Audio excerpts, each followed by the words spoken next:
Hello, everyone. It's Yogi here. I hope you're well.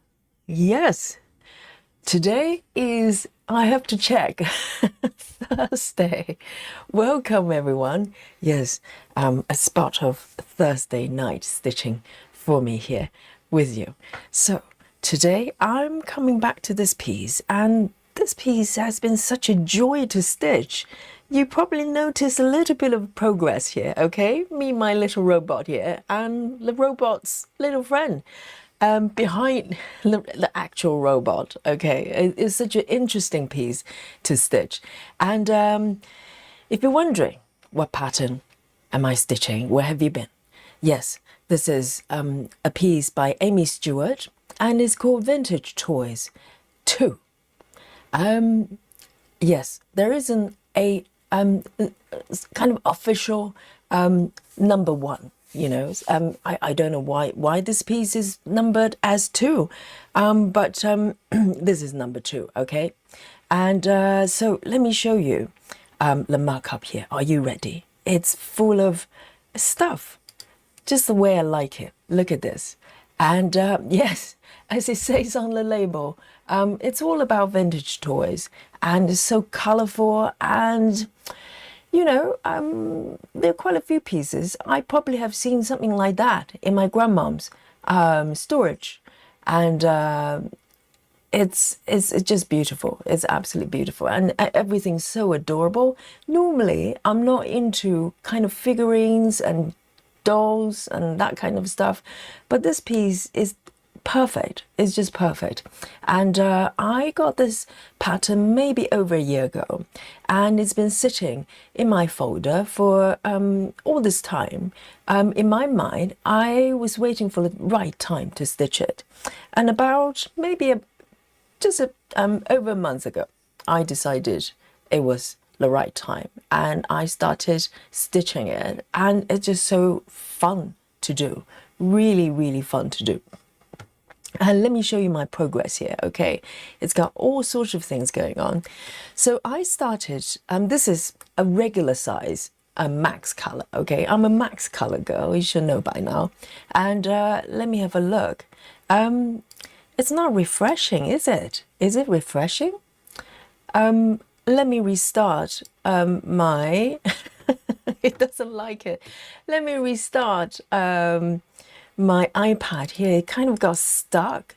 It's been doing that a little bit, okay? So let me have a look. Let me just reset a little bit.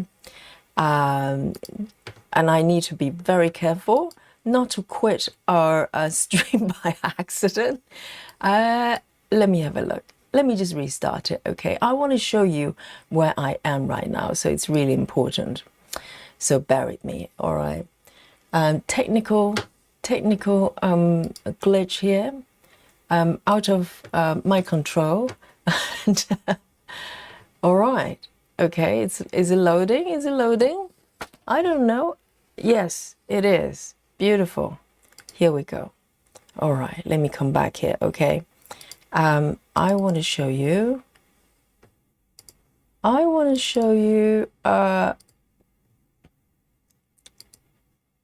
this piece. Let's see if it will play this time. Yes, beautiful. Absolutely wonderful. I fixed it. Yes. So I started from upper left here, and gradually moving diagonally to towards kind of bottom right. That's the general direction. And I've been doing color flow, of course. This is probably one of my favorite stitching methods of all time. And let me show you the numbers here. So let me just come over here. So I have gone over 1%, and I've been working on it, secretly, in my own time. So when I have a few moments, I put in a few stitches. So not too bad. And currently, I'm slightly under 1.5%. So it's tremendous for a large piece like this, okay?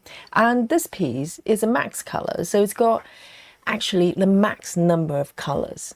It's got 240, which is the maximum number.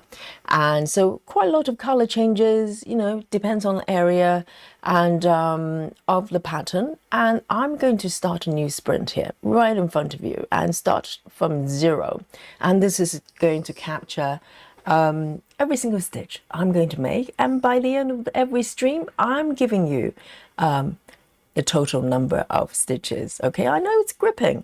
It's absolutely, it's like a thriller. You just don't know how many stitches I'm going to make. And it varies so much depending on, you know, the piece I'm doing, you know, different level of slowness.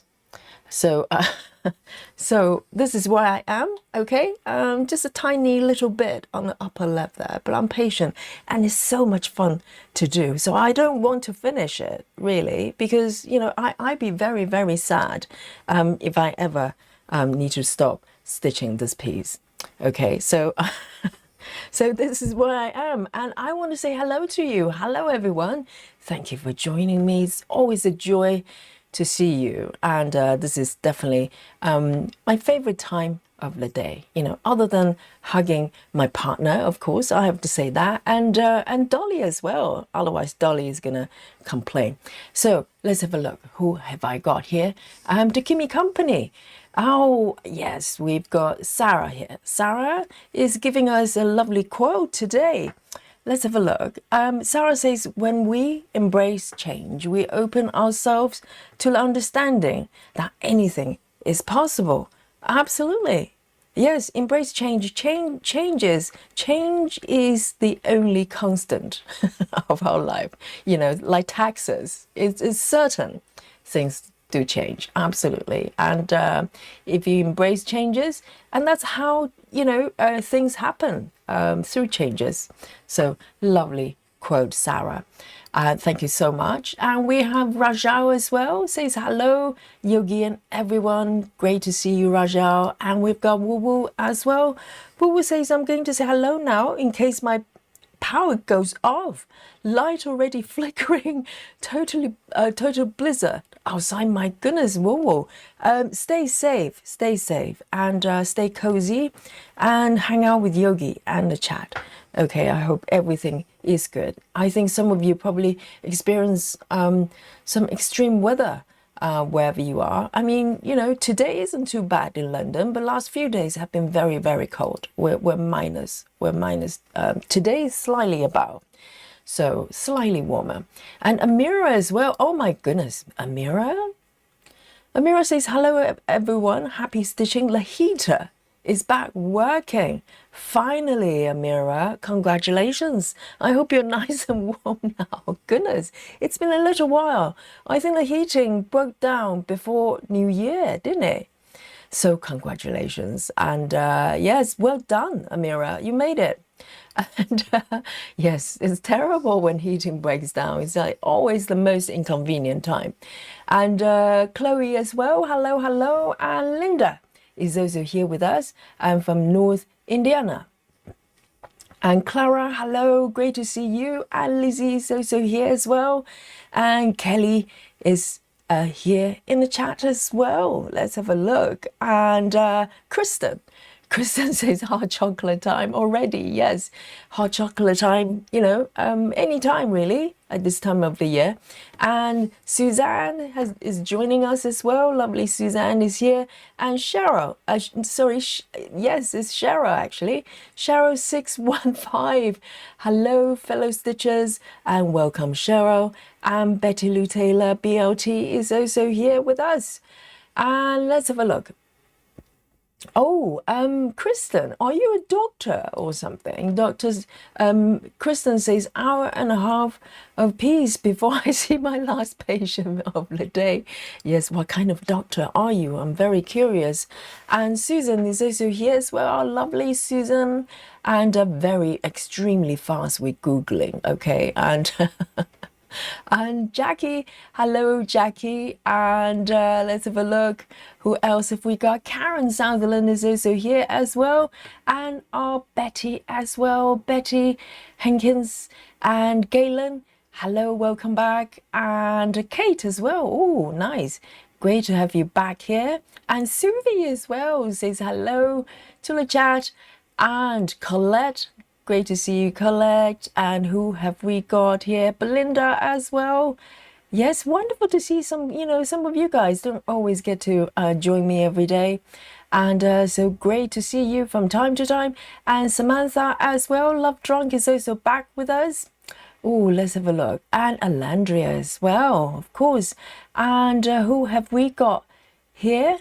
Nola is also here as well. Hello, hello.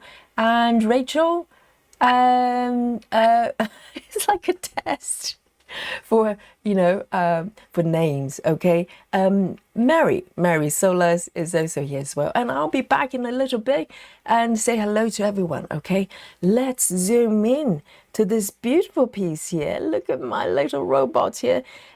He's got eyes. Okay, I think it's a boy. I don't know whether I should assign genders to my robots here, but I think this is a male robot. Trevor, maybe this is Trevor. And yes, it's got eyes. And also, guys, it's been extremely confetti in this area. And so I've been kind of moving to different areas, stitch a little bit of the background. It's a little bit, confetti friendly, and then come back here to tackle this area. It's very confetti. But then again, I'm here for it. This is Max Colors. So here we go. So today my plan will be, of course, continuing with this beautiful method. Color flow. If you don't know what it is, you're about to witness. Okay, so I've been stitching this way maybe since I started this piece, and I've been stitching with this method with a few other pieces as well, kind of gradually transitioning to it. I just love the way it kind of just ease away from the edges, and I never have to go back and try to find ninja stitches. So look at my part thread here. So I just want to show you here a little bit, and I'm hoping Joyce is not in the chat, because she is going to frown. She's going to frown on this one. Have a look at my part thread here. So normally I'm relatively sort of tidy with my part thread while I'm stitching anyway. I like to stroke them, okay? I feel like a hairdresser when I do that, okay? So I enjoy that. But in this case, because it takes a little while for me to get through these part threads, and in order to kind of prevent them from sort of start to weaken and start to fray, I try not to touch them too much. So they kind of come together in a little bundle here. It might look messy, but I just take the thread out, pull the threads out very gently, and so far it's been working fine. So I try not to touch it too much. So if you if you really need, then look away, okay? I try not to show you the mess here, but it's working so far. So let me bring out my work mode here, and let me know what you're working on today with me, okay? And this is kind of, we had a few sour days in the last past year, or since the channel started. And currently we only have Aimee Stewart sour so far, and we kind of play with the flow. If there are other themes that we'd like to, create a day for, then we can do that. But so far, other than Aimee Stewart, every other day, the remaining 6 days, we're free to, or you're free to stitch whatever you want, and I'm free as well. And so today is, Aimee Stewart Day. Why not? Every day is Aimee Stewart Day, and I'm sure it's the case for you as well. And we've got Linny. Hello, she says hello, Yogi, and everyone. Hello, Linny, and Linda as well. Linda, yes, Linda is also here with us. And Susan, yes. Susan says rare horror. I know this is Susan's worst nightmare, I think. And also Joyce. Joyce's worst nightmare. If you know how neat Joyce is, and then you know she's probably gonna go, oh, seriously, Yogi, do something about that. And for Susan, Susan's a no parking lady, okay? She's a no parking policy going on there in her household. So yeah, this is a little bit triggering for Susan, I bet. Sincere apologies. I do not pay for you know, I do not pay for therapists, okay? If you ever need it, and you know, send an invoice to YouTube. And here we go. And what else have we got? And Kelly says, oh, sorry, misread that. Sometimes there are conversations between you guys, you know. Oh, Kristen says, I'm a neuropsychologist. I do testing for autism and ADHD primarily. Goodness, we have a specialist doctor here, neuropsychologist. So, wow, ADHD. Yes, that's a kind of a big thing, particularly for children, isn't it? I bet you probably get a lot of, you know, young patients. Yes, and in between, Kristen is watching us, you know, for a little bit of, you know, relaxation and stuff like that. So welcome. Very impressive. Very impressive. Let's have a look. Right, Samantha is asking, does anyone recommend a stitching table or stand? Oh, I bet lots of you have great recommendations for Samantha. Right, so I am going to start stitching, of course. I'm going to warm up. So in order to warm up, I'm going to move away from the robot for a little bit because I know it's, you know, confetti intensive. So I'm going to move over here, maybe extend this line a little bit. Can you see my little, I don't know, it's a globe, some sort of a planet thingy. And it's really, really pretty, isn't it? It looks like it's shining. I just think it's so well charted, so well done, heaven and earth. So here we go. So I am going to pick a thread here and start working. So I think I'm probably going to extend this line a little bit. It might be fun to do that. And you know, as I'm working, this diagonal line is going to get wider and wider, and at some point I will be picking kind of a end point for the bottom, so it doesn't get too, you know, too wide. But until then, I'm going to keep working on it. And let's have a look. Susan's working on traveling library. The symbol for black is quite clear. Very happy about that. Oh, probably talking about the print version, I'm guessing. I'm just jumping in people's conversation, you know. Yes. And here we go. Let me pick the first color. Right.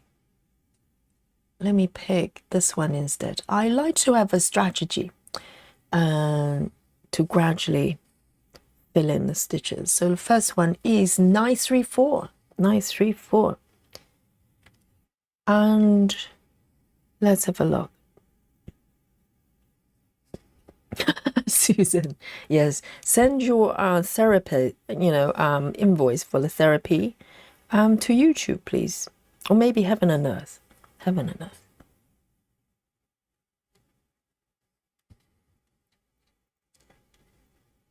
It's a different time zone and everything. And everyone, you know, unless you're in Australia and New Zealand, please wrap up warm, okay? And if you're in New Zealand, you know, get the shorts out and make sure the air conditioning is working,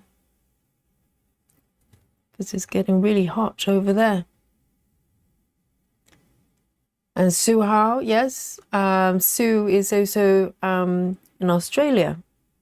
And yes, also in Australia and New Zealand, this is already next day. Normally by the time we start the stream for our friends in Australia, it's already next day. So it's already Friday over there. So I'm going to do a few warm-up stitches, okay? This is a yoga. You start with a warm-up, okay? Warm up the little hands and the fingers.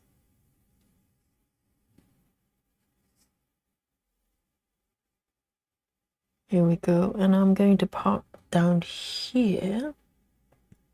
And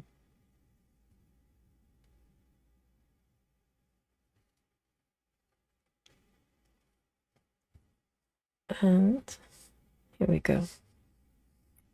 And once I release the needle from the thread, I try to just leave the thread without touching it too much.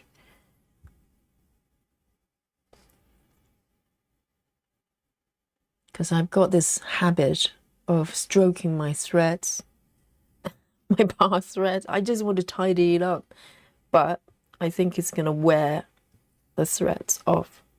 I don't want to do that because these threads will probably be here for a little while.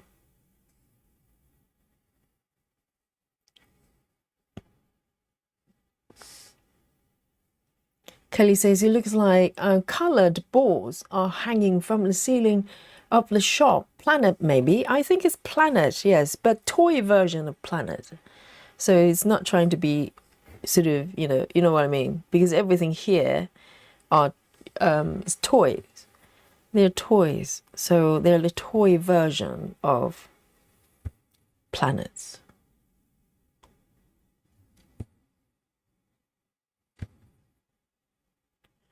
And also, during our stream, because of stream time, quite a lot of you are probably working as well.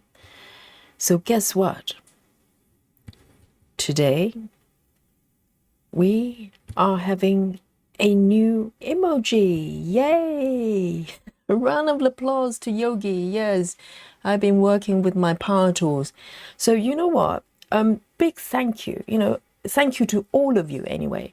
All of you watching. And accompany me with the stitching every day. But big thanks to members as well for supporting the channel, and especially the new members that have joined recently. Big welcome, and your support means a lot to me. And because of that, YouTube has released another slot for our emoji, for our members emoji. So they only free up a slot when we hit a milestone with the membership. So now we have a new one. Yes, there you go. You found it. Yes. So I decided to dedicate this new slot to our work club. We have a lot of guys, despite being at work, they watch us and follow us and the chat as well. And so I think it's only appropriate to dedicate an emoji to them. And so we can flash the emoji when there's a poor stitcher stuck at work. I think busy mom can appreciate that a lot. And also Travis as well, and many of you. So this is a new emoji for you. Yes, with love. And just to show you our appreciation. So there you go. I'm so glad you found it. Yes. Linda says, Yogi, your robot is so cute and adorable. I know, isn't it? Those big eyes. Can't beat that.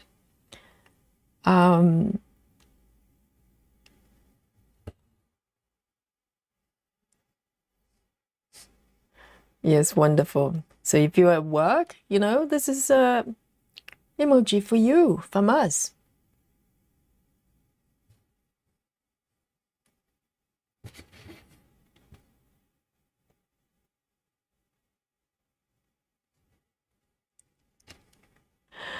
Busy Mom says, yes, I appreciate it. Thank you. I'm working right now. Oh, there you go. So definitely, this is an emoji for Busy Mom for sure.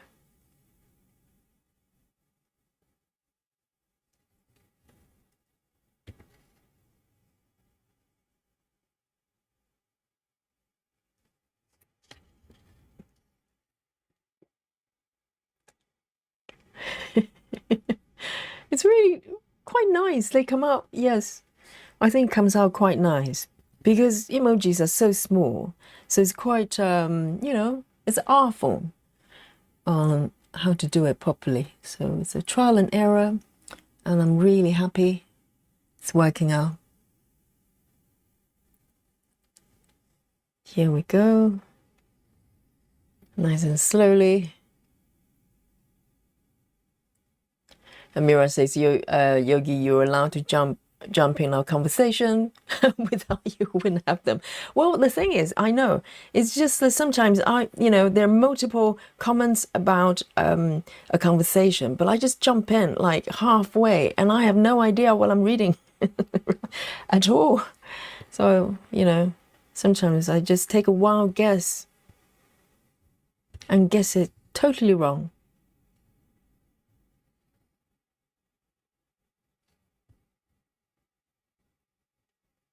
All right.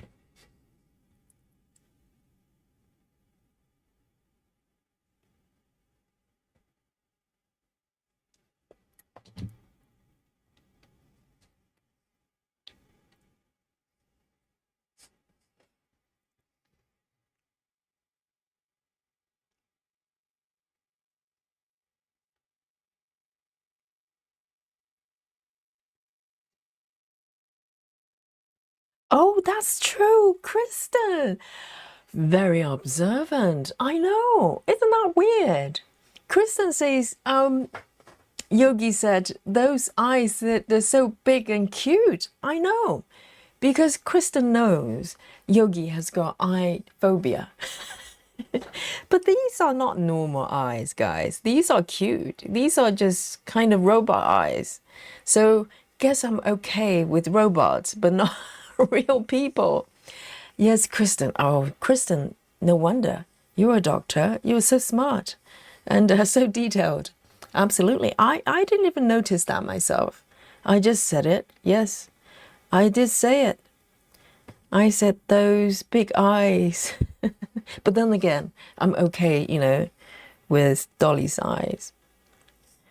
Because Dolly's so cute.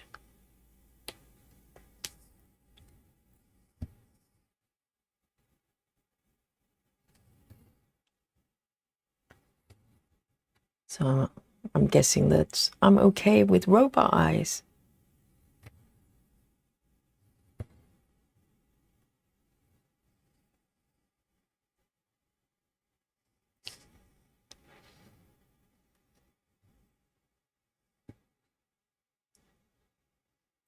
Jody says someone asked about stitching sands. What's stitching sands? Oh, stitching stands. I thought it was some sort of new product. Yes. Oh, so Jody has bought a Lorry stand. Very nice. Yes, I do have one as well. I use it when I'm not streaming because it's just easier to attach and remove hoops. But it does bounce. So I hope you know that, Jody. So when you start using it, it takes a little bit of getting used to. Eventually you would, but the frame or whatever you attach to the stand will bounce when you stitch. And I'm actually quite surprised that I got used to it because in the beginning I was thinking, dear, I just bought this stand and everything's bouncing.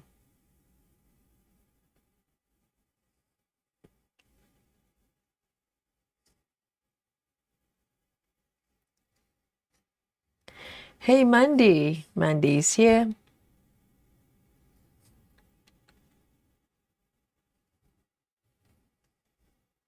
All right, let me move over here. I'm falling off the edge there.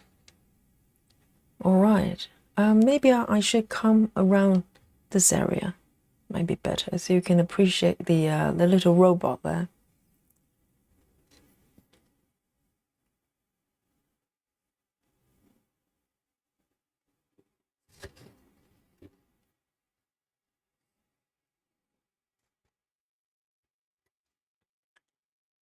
Okay.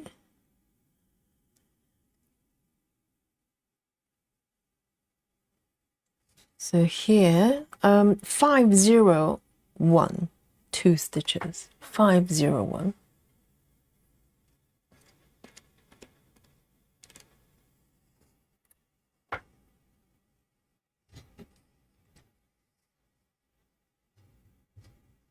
And also I'm stitching on 25 counts, in case you're wondering.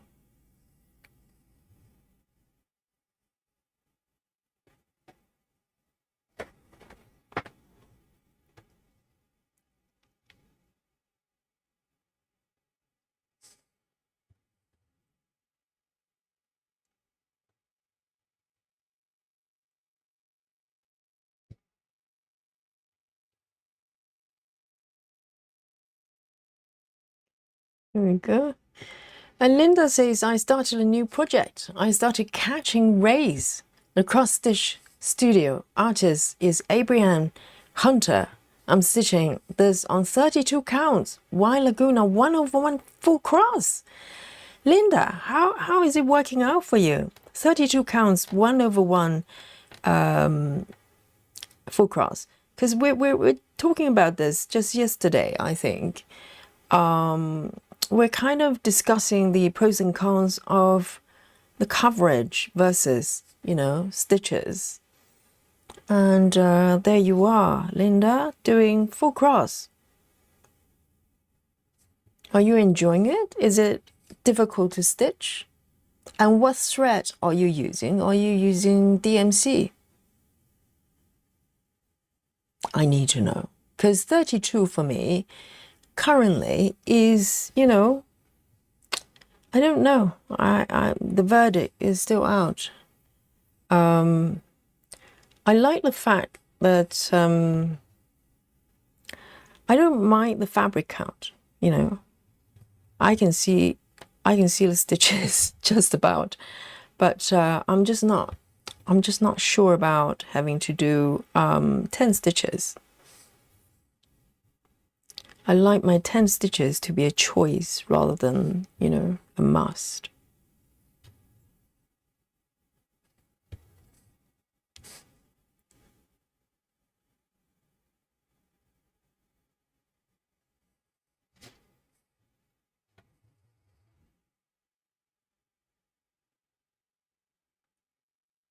There we go. Ligda, Ligda is here. Hello.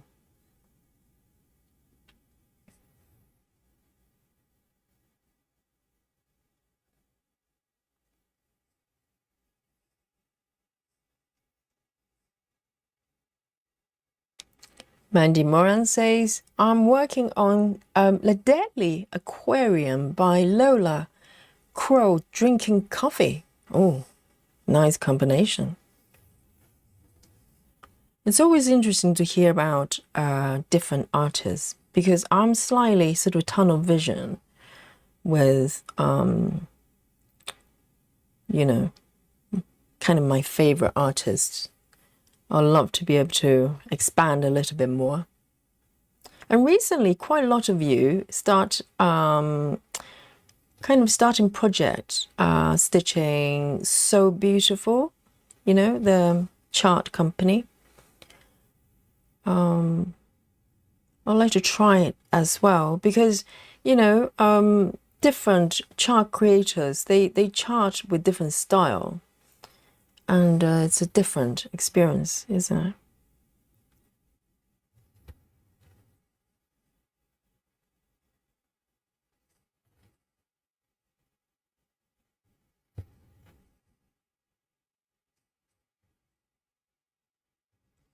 This is really, really fun to do.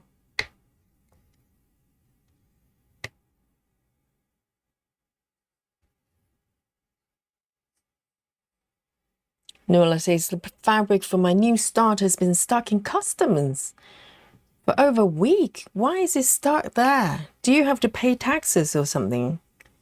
Sometimes if you don't clear it right away, they can't ship it.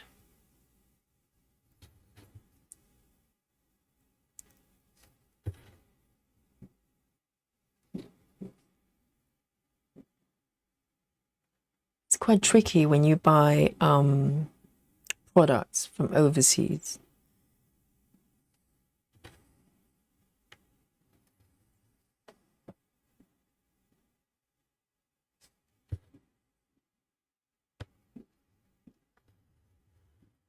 All right, just one over here.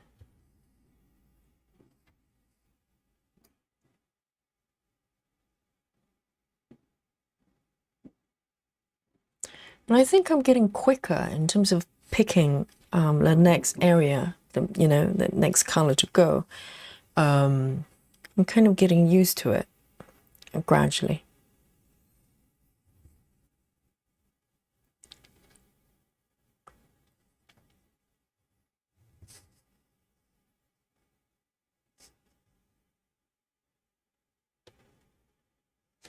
Suzanne says, I have an arabesque stand I got of Etsy. I love it. And I have one with scroll holder and hoop holder.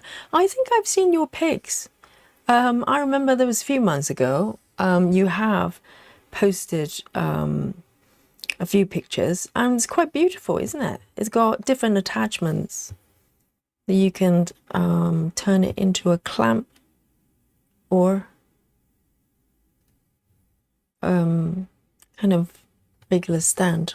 Yes, I remember the pictures. Linda says, I stitch on my hay sow at 6 a.m. this morning. Stone Cottage Keep this afternoon. I stitch on my new project. I also stitch on Supersize, an amazing Animal Kingdom Max colors. Oh, very popular. I don't think that piece is that new, but recently I just keep hearing people buying that piece.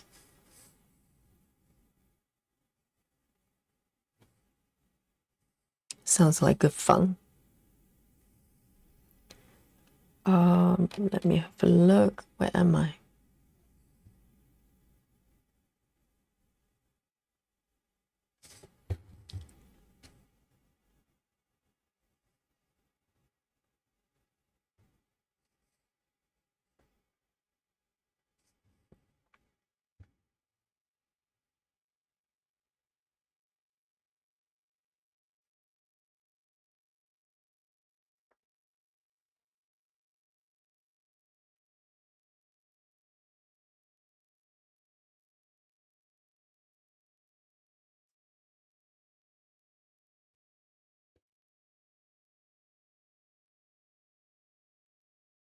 Nola says, oh, the fabric. So you bought it on Amazon UK coming to Ireland? Yeah, Ireland to from the UK should be fine. There shouldn't be any taxes.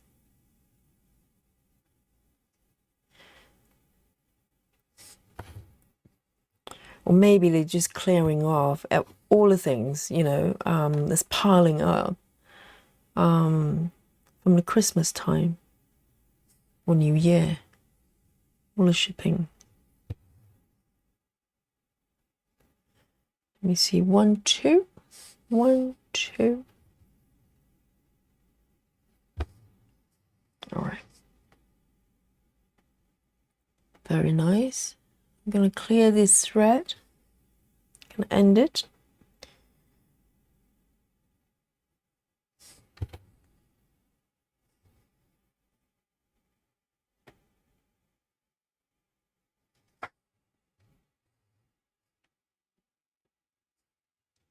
And also for this Saturday, I'll see how it goes. If there isn't any emergency classes I have to do, This Saturday might be a double stream day. So I would like to do the next episode of Whip Parade, if I can. And then after that, we can do our saw together. So just so you know, put it on your calendar, you know, come join me.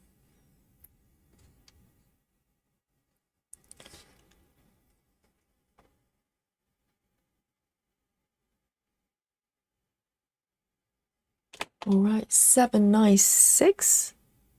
796. And it was so much fun stitching this as well. I literally just go around the shape, and this is when color flow really, it's really fun, because you break all the rules. You literally just trace around the colors and layer it up, and I had a great time stitching this little ball here, whatever it is. Some sort of planet, I don't know, X.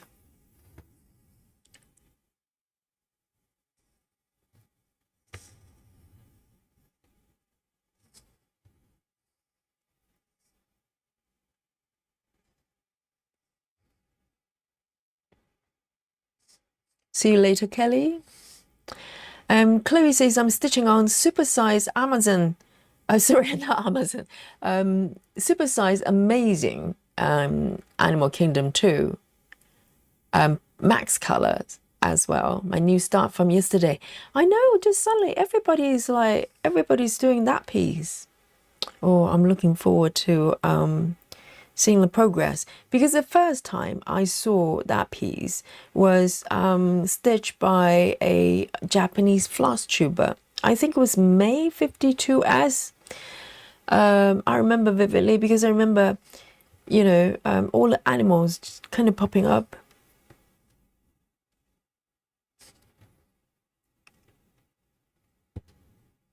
And that was a little bit ago, maybe 2 years ago. So I don't think that piece is new. It just suddenly gained a lot of popularity.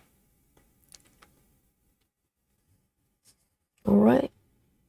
Oh, I'm so enjoying this piece. I feel like a, you know, child playing toys and everything. And this bit is really fun as well, stitching the robot's face, even though it's extremely confetti. But each stitch that I made and is creating something, you know, like eyeballs and the nose and the mouth here.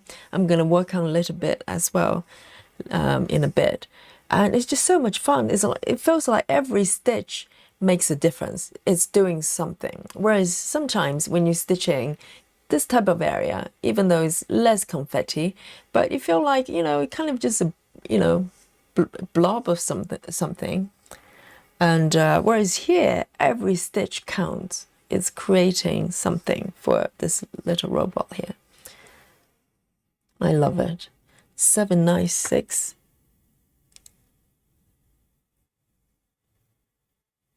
And I think, you know, color flow, at least for me, works really well when on a pattern like this, where the objects are not too large. So in a way, as you're stitching, you feel like almost like you're drawing, you're painting the object. Whereas if you have patterns like landscape or a lot of trees and stuff like that, you might get slightly impatient with this method because you don't see anything happening for a little while. 796, 796.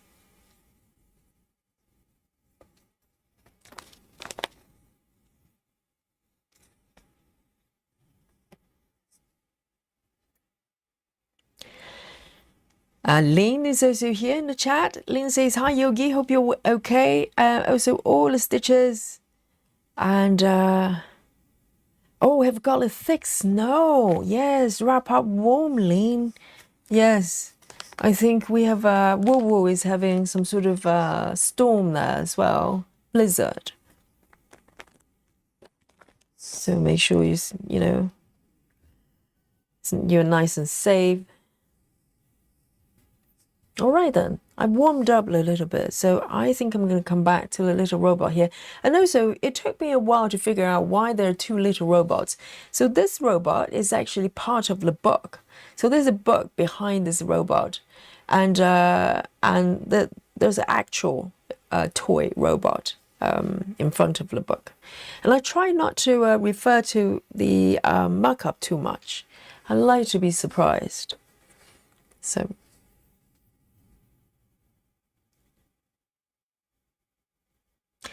Linda says, oh, regarding 32 count 1/1. Linda says it's stitching up really nicely on 32. Really? Linda, I don't know whether you've seen my Christmas piece when I started, the first session that I did with my Christmas piece. I was having a terrible time. I went in the piece, it's a 32 count, my first 32 count piece, Christmas house. I went in thinking that I would be stitching full cross because I did some tests, and the tests looked fairly decent, and it wasn't, you know, difficult to stitch. I can show you right here actually. I actually got it, not this one. This one I did for sleep time. I did, let me see if I, yes, this is what I did. Let me see if I can bring up a closer one. Yes, so Linda, this is what I did for my Christmas piece. So what you're looking at is a 32 count fabric, okay, and I did various tests using two colors, but it's not very effective because ultimately it's very similar to just one single color. So I did with both DMC and CXC, and one with tent. A and C are 10 stitches, you can tell, and B and D, they're full cross with both DMC and CXC. And I thought, you know, I should be okay with DMC because CXC felt slightly, you know, full to me, still stitchable. And so I decided when I the first session with the Christmas house, I went in thinking I was going to do B, which is DMC and full cross. And, you know, the first few stitches were okay because I was doing 310. And gradually, when I started to create color changes, switch colors, things started to get a little bit tricky. And it didn't take very long for me to realize that, you know, it wasn't going to work. So I had to change my plan and went on and decided to do 10 stitches, single strand with CXC instead. But I'm not very happy with the coverage, even with CXC. So I don't know. I'm still thinking whether I'm going to have more pieces or not. Not this one. Pick the wrong one. So that was my 32 count 1/1 full cross experience. And I'm really curious about you. So what method of stitching are you doing, stitching this piece? I'd love to know. I'd like to know why it didn't work for me, but worked for some stitchers.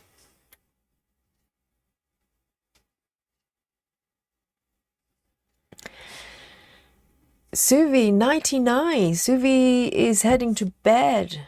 Have a lovely rest and so great to see you. 99 to Suvi.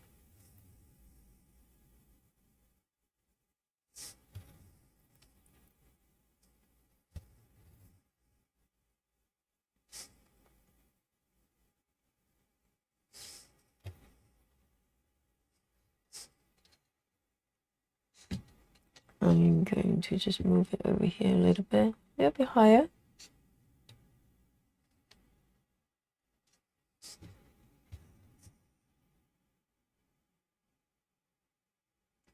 And this fabric as well, as you can see, is pre-gridded, but this is regular pre-gridded DMC fabric that I washed a little bit I didn't soak it. It was just a kind of a quick wash with a little bit of detergent, and so it washed off the gridding a little bit, which is perfect because I can just about seeing the lines, but not too overpowering.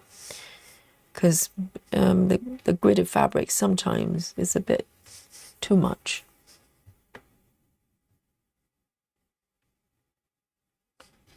I don't know, maybe in the future I'm going to do that as well. If I ever use gridded fabric, I'll just give it a quick wash.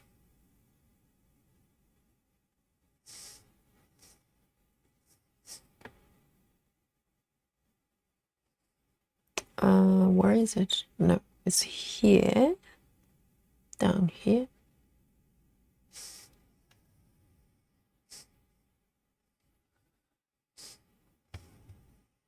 This stitch is a little bit weird.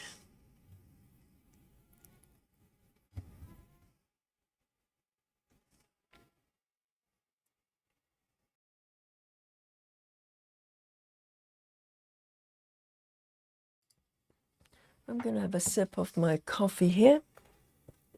Still really hot.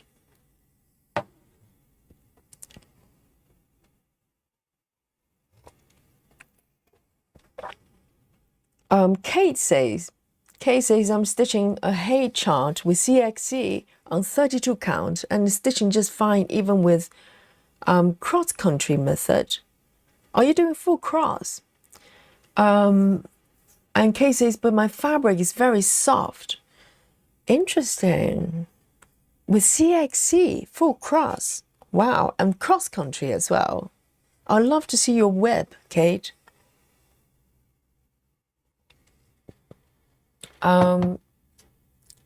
If you haven't joined the Facebook already, join our Facebook so you can post your web. I'd love to see that. I'm really curious. It must be a way to stitch it happily because I wasn't happy when I was doing full cross with that piece. You know, unless I'm doing single color.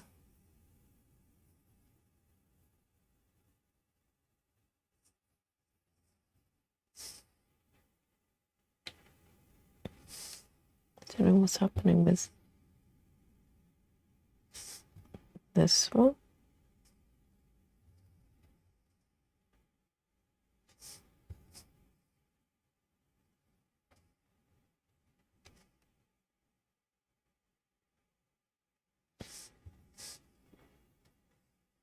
All right.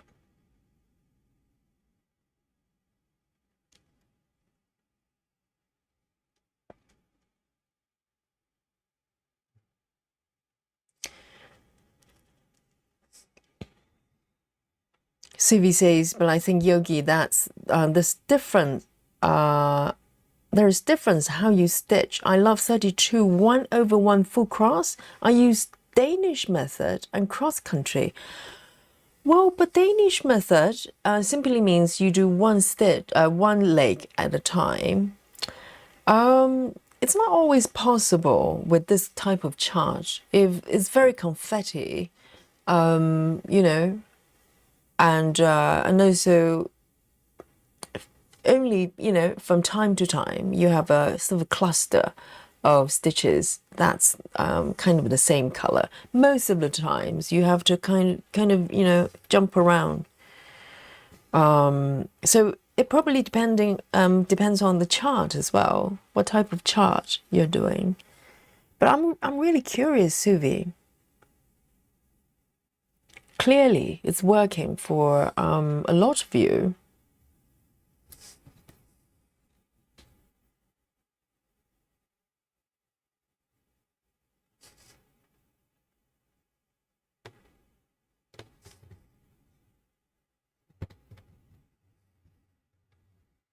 Pulling the thread out quite gently. Whoops.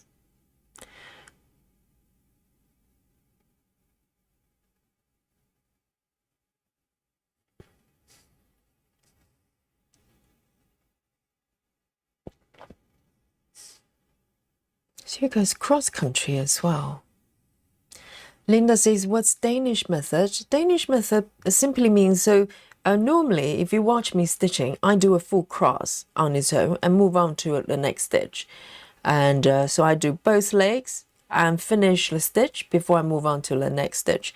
A Danish method is basically you do one leg first and then come back with the second leg.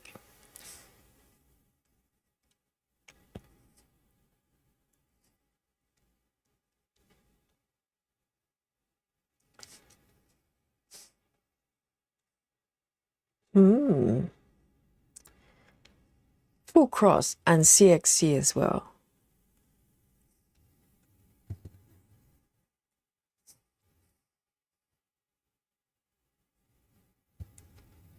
And my fabric for Christmas, my fabric for the Christmas house, it wasn't stiff, but it wasn't super soft either, because I'm just thinking about my 28 count pieces. The fabric is very, the gaps between stitches, it's very open, the 28 count DMC fabric.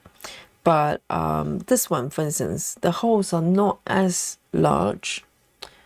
So I think it probably depends on the fabric of your choice as well.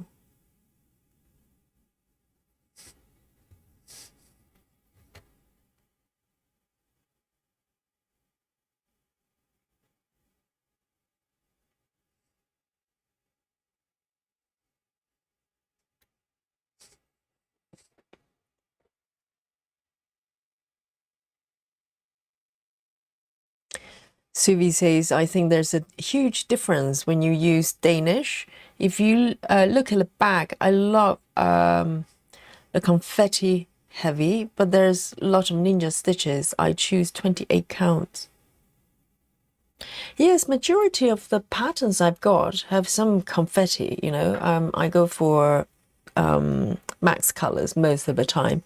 And with Danish stitches, I used to do it a lot. That's how I learned my cross stitching, from just stitching with dimensions kit.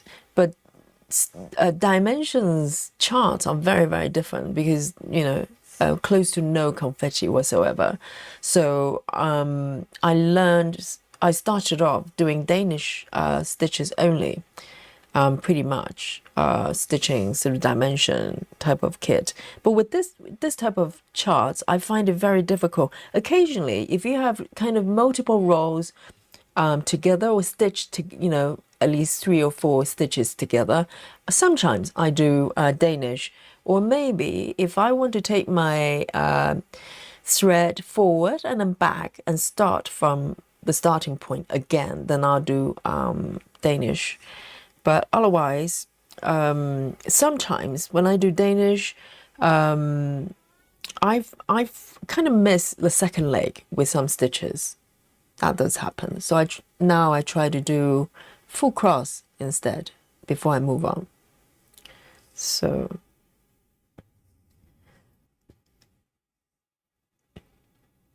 I'm just trying to work out in my head how Danish is going to help with the tightness, the fullness of the stitches.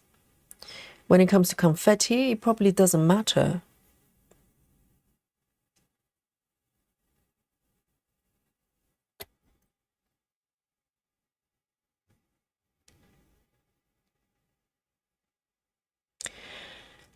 See you later, Mira. Night night. Stay warm.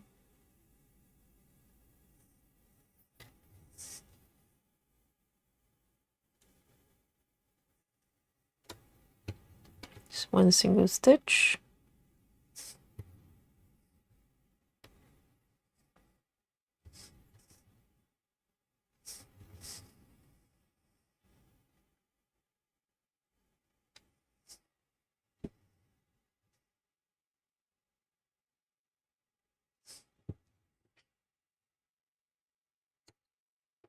No. 3864. 3864.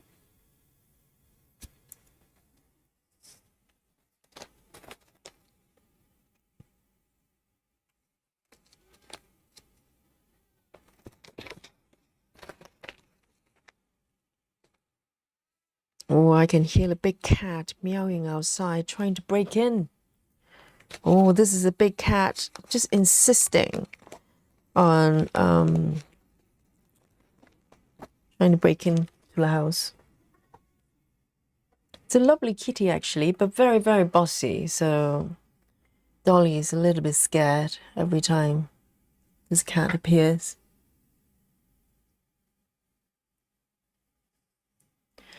Hello, Chrissy. Chrissy says hello, everyone. Yes, hello to you. What are you stitching today? And Walk Away Rennie says, I'm currently starting using thread beeswax because of my thread lays flatter.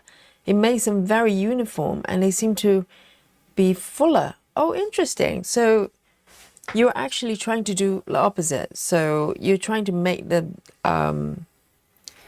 stitches fuller.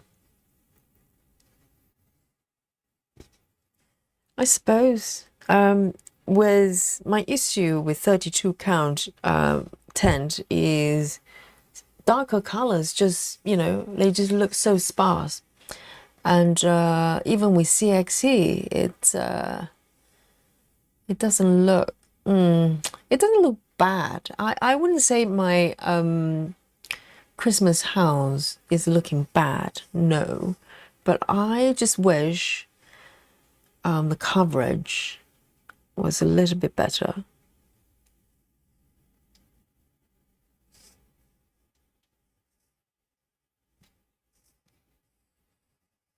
I am going to just draw a little bit of lines here because just strengthen the border a little bit.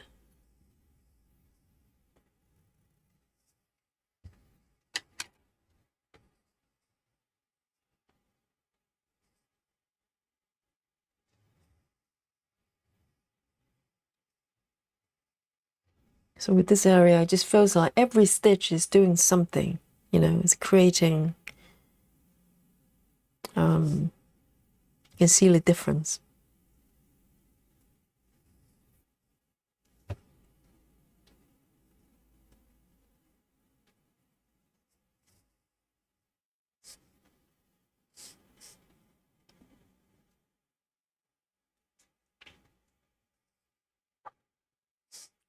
Clara says, that kitty is stalking your kitty. I know.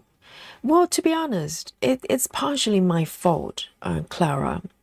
I'll confess, actually, because the kitty is a big black cat, and I caught him. For some reason, I've been seeing this cat for years now.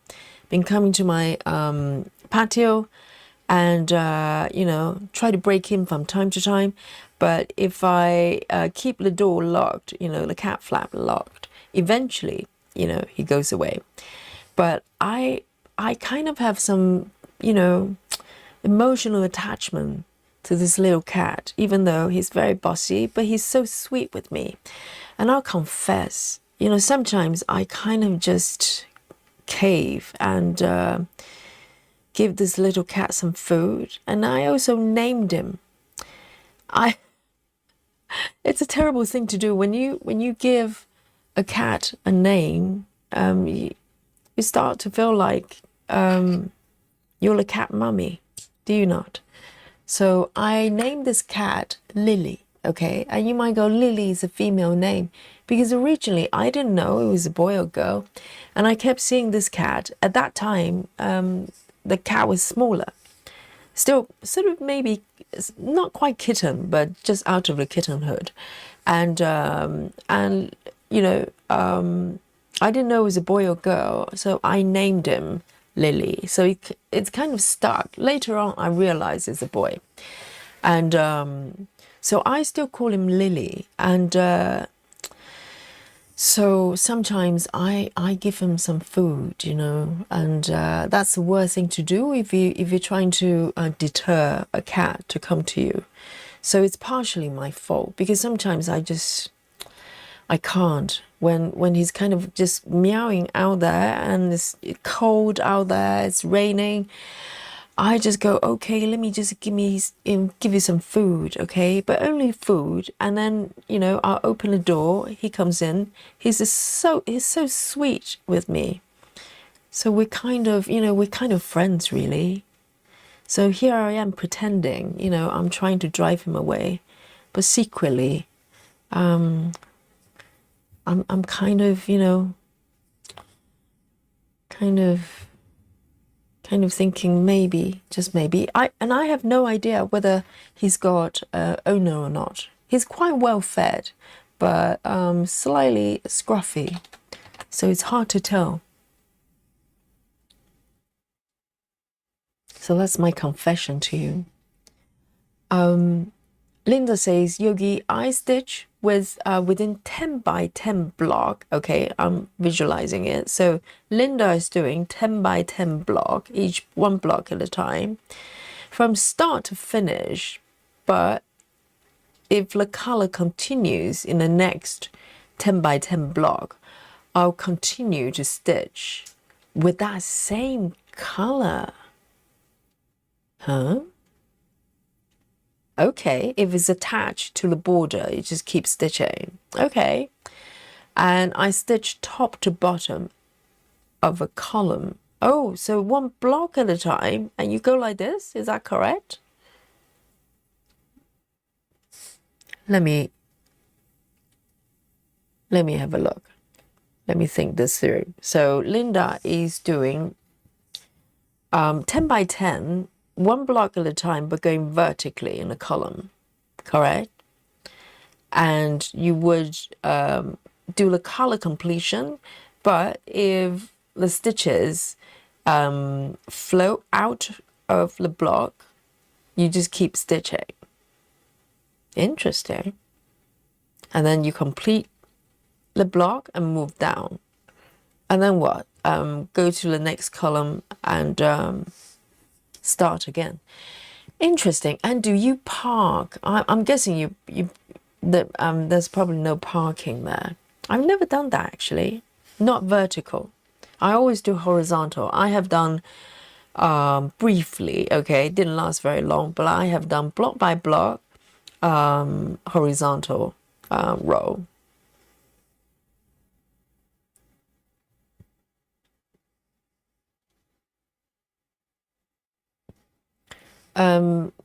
Lizzie, you're right, because Lily probably goes to multiple households, and because he's quite well fed, and you know, it's been many years I've seen him in and out, but he doesn't look like he belongs to anybody.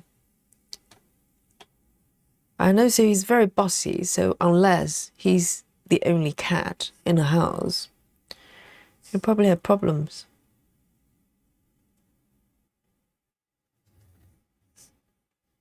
Let me have a look. What's happening here?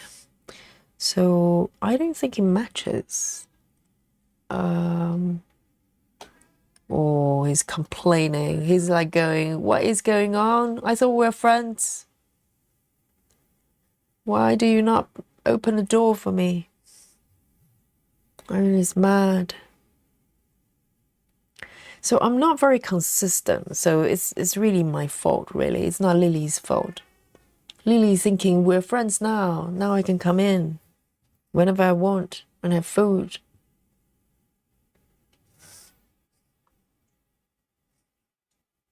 So I'm glad I'm not a parent, because I'm gonna be the worst parent. I'm just totally inconsistent. Probably spoil them. Crazy. Oh, Lily's not happy. Let me go open the door then. I've caved. I cannot hear that scream, that cry. Hang on, I'll be back.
All right, I'm back. Yes, hopefully peace is restored. Well, I just unlocked the cat door and realized that Dolly was locked out as well. Well, that was clever of me. Here we go. Oh, I see work club. Emoji being flagged. Who is at work? Yes, our poor stitchers stuck at work. Let's have a look. Hey, Joyce is joining us as well. Joyce, okay, look away. This is my part thread. Okay, like that. All right, just saying.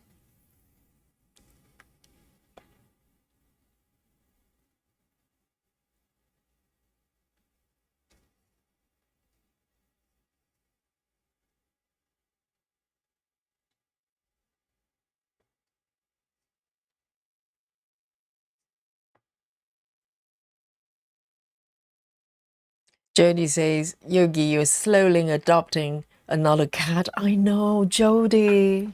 I'm trying. I'm in denial. I'm in denial. Okay, I'm kind of thinking, well, I'm just doing my good deed of the day. Yes. Dear, oh dear. The next thing, I know what Lily wants. He wants food now. Hang on. I need to do some cat management here.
All right then. Dear, oh dear. What is going on? Yes, Lily is very hungry. Very hungry.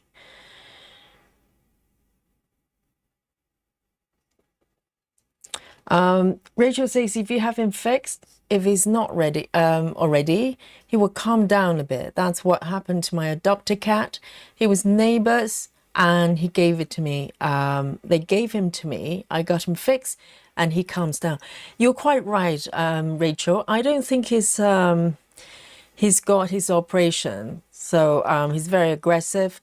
But at the same time, I'm slightly worried because he's very, very dominant as a cat, and I don't want Dolly to be bullied, you know. So that bit, I'm just not sure, and that's why probably partially why I haven't really done anything. I'm just worried that if I do adopt him and he turned out to be, you know, just really aggressive, and poor Dolly, you know, she's not going to be very happy. I don't know what to do. It's so tricky, isn't it? Because clearly Lily likes me. I mean, clearly she is so sweet with me.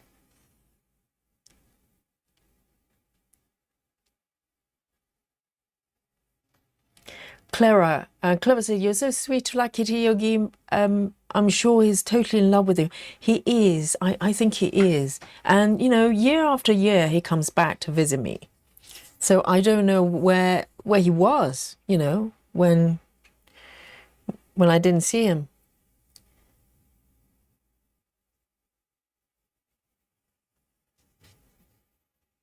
It's very tricky, and I'm terrible. It's just like, you know, I just cave in. It doesn't take much. Susan says the cat distribution service is working on you, Yogi. I know. When they choose you, what do you do? I don't know. I've been trying to turn him away, and it kind of worked for a few years, and he just keeps coming back from time to time. And each time I was hoping that, you know, someone would have adopted him. Because you can tell if a cat's, you know, has an owner, they look different. They just look well-groomed, well-fed, like Dolly, really. But Lily is a little bit scruffy, even though quite well-fed. So I'm sure he's got no problem getting food. I just have to anchor this one in order to take it till I left here.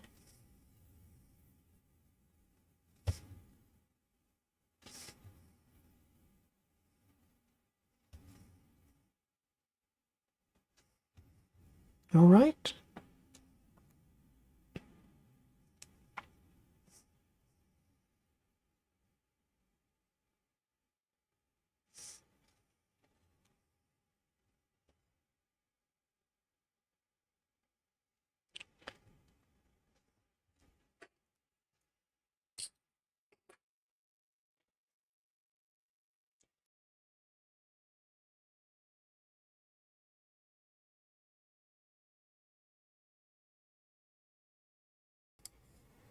Oh, now she's all, Lily's all happy.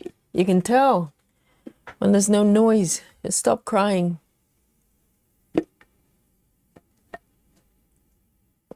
Jackie says, Yogi, I did something similar a few years ago. A cat from a neighborhood and kept coming to my back door. And one day I just opened it and a kitty came in. We enjoyed a few weeks of that. Oh, so you didn't adopt the cat? Yes, cats, they do that sometimes. They just pick a household and decided, well, I'm going to just go in.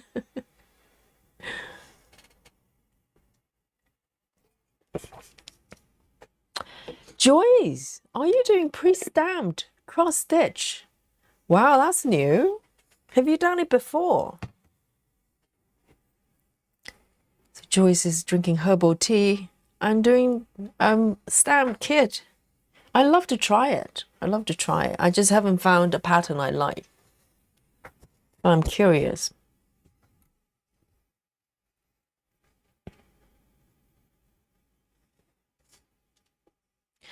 Rachel Morton says outdoor cats have more muscle, so they can appear fatter, but it's really tone. It's athletic, yes. And make them weight more. When I got my Cody, he was 16 pounds.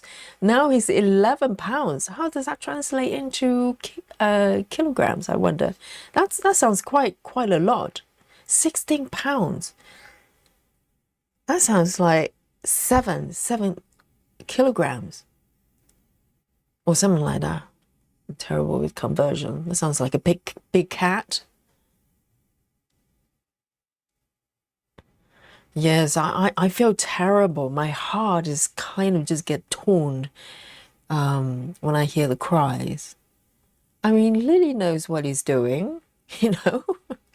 That's why, maybe that's why he's so well fed. He just goes around the house and start crying.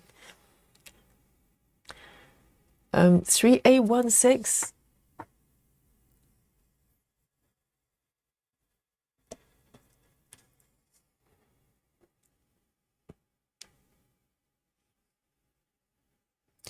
Linda says, I have a kitty named Buttercup, and he's a male kitty who owns our house. You don't mean your husband? No. He's 8 years old. Okay, not your husband. He gets my computer and orders, hey, charts, like Aimee Stewart charts. Okay, so you have delegated the task of ordering, of buying charts from heaven and earth to your kitty and blame it on Kitty. Yes, blame the kitty. That's great. So if you have extra charts, just jump into your basket. It's not you, right? It's a little kitty. It's Buttercup. Blame the Buttercup. I like it. I'll stop blaming Dolly for my chart buying situation.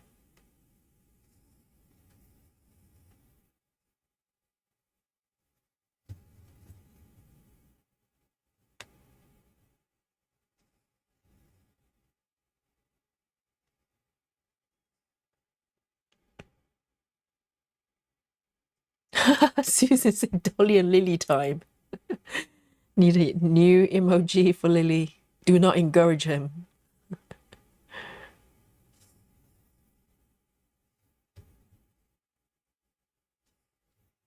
I'll see if I can take a few photos. He looks a little bit scruffy, a little bit. I think he gets into fight as well, so he's got some sort of scars and everything. Oh dear.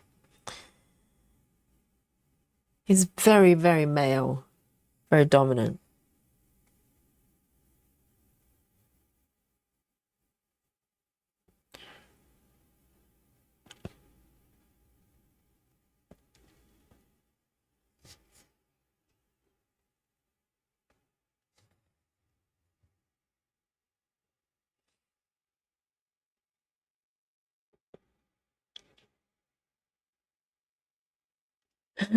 I'll see if I can take a photo. But black cats are really hard to take photos.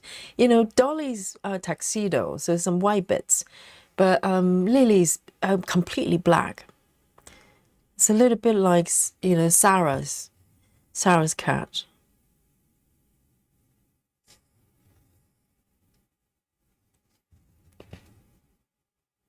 So when you take a photo, if the lighting is not great, it comes out pitch black. You can't even see the eyes.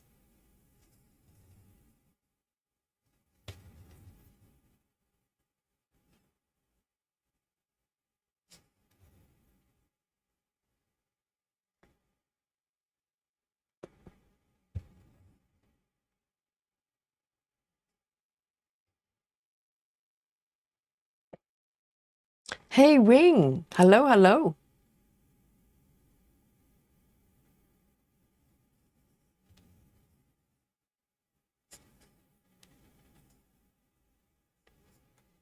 Linda's having McDonald's. Oh, enjoy it.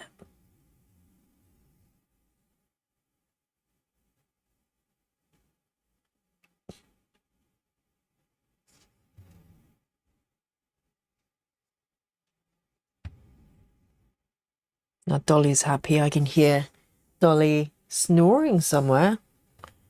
The snoring is so loud. She's in the next room. I can hear it.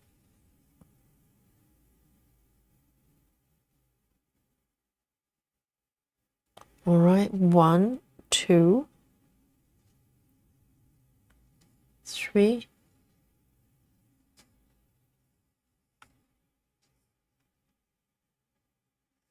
1, 2. 1, 2, 3. 1, 2, 3.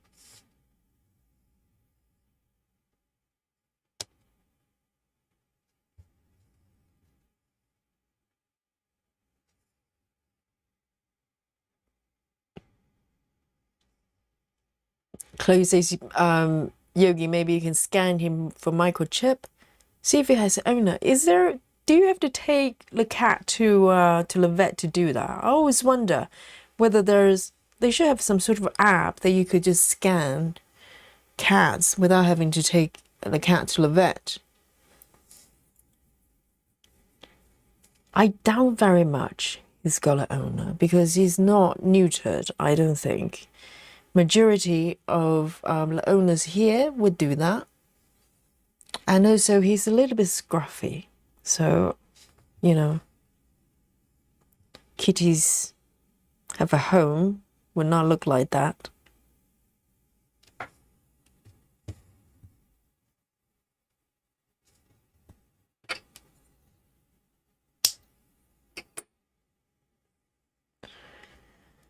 Nine one three.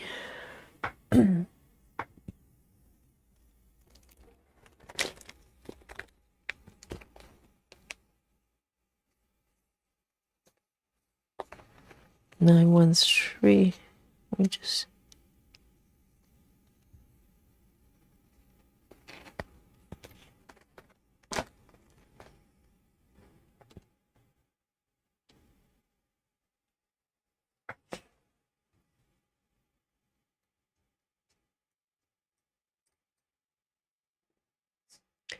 Rachel says he's a male cat, territorial. That's the nature. If you get him fixed and keep him separate for 2 to 3 weeks and let them get used to each other, introduce gradually. I think they have been in the same space kind of enough time. Oh, there you go. Another needle. Look, my super powerful grip here. There's another needle that's bent. Can you see that? Another one. What did I do? With the power of my mind, I bent my needle one more time. I'm going to have no needles left in about 2 weeks. All of them all end up looking like this. Dear, oh dear.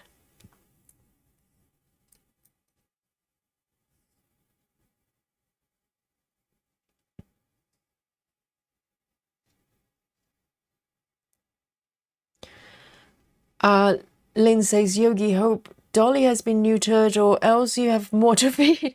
No. All cats here in general, the general practice for majority of, owners, I think, the cats are generally neutered. So some countries might be different. I think maybe Sweden or Norway, they actually don't do that. So it depends on the country. They have different ideas on what is good for the cats. It's a tricky one.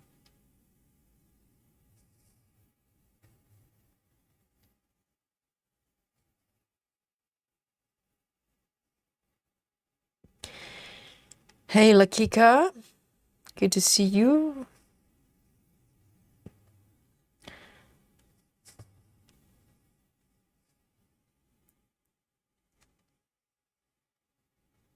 Oh, Wolf's cat is trying to go outside. There's a storm. Tell the cat, stay in.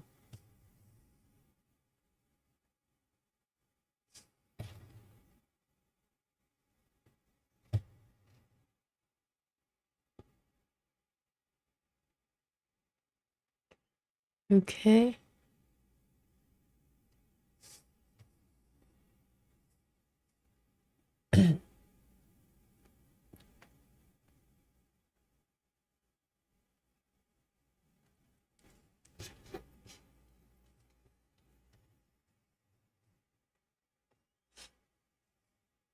Joy says this is one from Painted Fairy. It has 160 colors, 50 solids, and 100 blends. Really? Wow.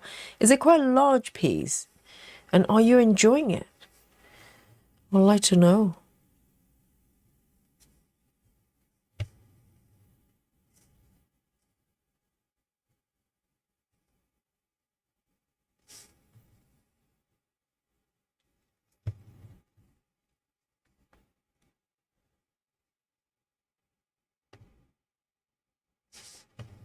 All right.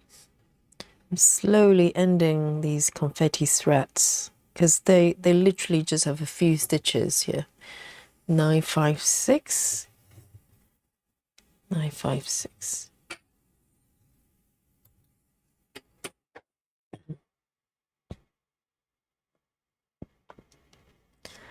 All right, let me take a sip of my coffee. Kristen says, time to see my patient. Have fun. If you guys finish before I'm done. Yes, enjoy your session. And yes, come back to us if we're still here when you're done.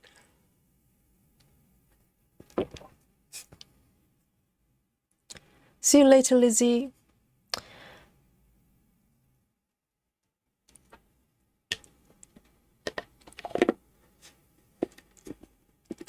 Oh, Chloe, do you think they're mobile people that come to do it? Oh, you mean like from the vet? They come into your house? Because I don't want to take Lily to the vet if it turned out that he's got an owner. I just feel like it's a little bit rude to do that. If someone just grab, Dolly and take Dolly to a vet, because Dolly refuses to wear sort of any kind of color. So, well, I think you can tell that she's not a stray. Too well fed.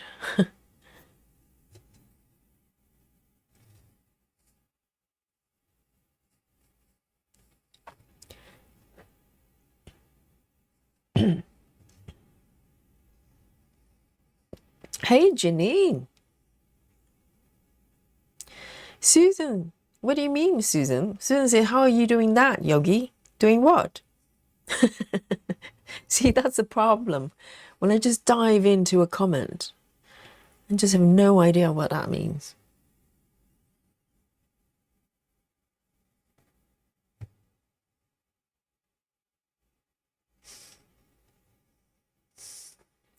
Hello, Ebony.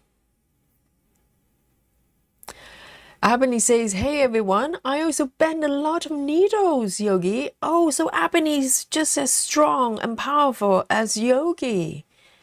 Dun, dun, dun. There you go, it's official. Not just me bending needles. There are a lot of needle benders, okay? Confess, all right? I won't laugh. I can't be the only one.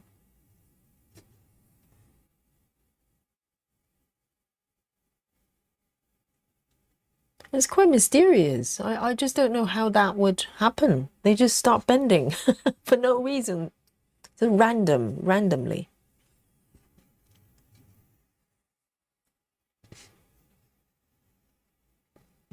Janine says the robots are coming along. I know. Look at this. Oh.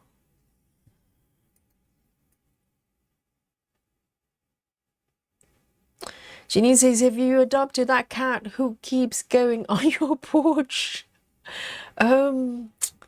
Inconclusive right now. I need to come to terms with it.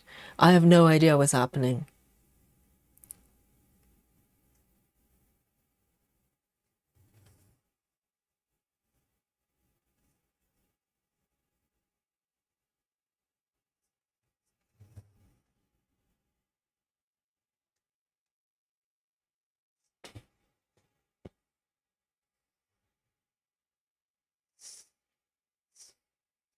Everything Aunt says, taking the cat to the vet, determine if they have owner, won't be rude. I'm just wondering, because nowadays, surely, maybe the database is confidential. Maybe that's why. Because otherwise, it should be quite easy to have an app for cat owners, or generally whoever wondering about a stray cat or dog. Well, you probably don't get random dogs that easily, but with cats it happens quite often, and you can just scan them. It's just microchip, isn't it? It must be I'm sure they can do it via an app or something. You can just scan it rather than having to take, you know, the poor cat to a vet.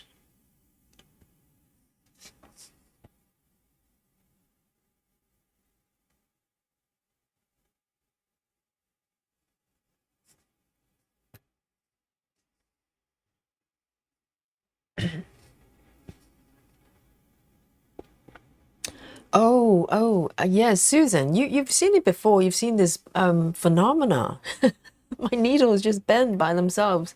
I don't even need to do anything. Okay, Kate's approach is slightly different. They don't bend needles, just simply break them. Okay, I'll give it a go.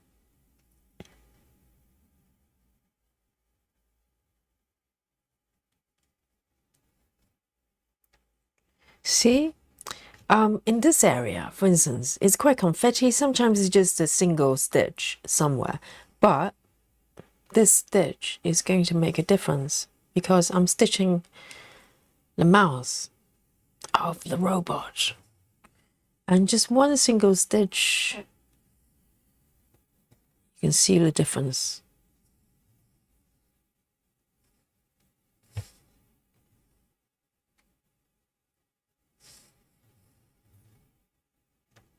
Look.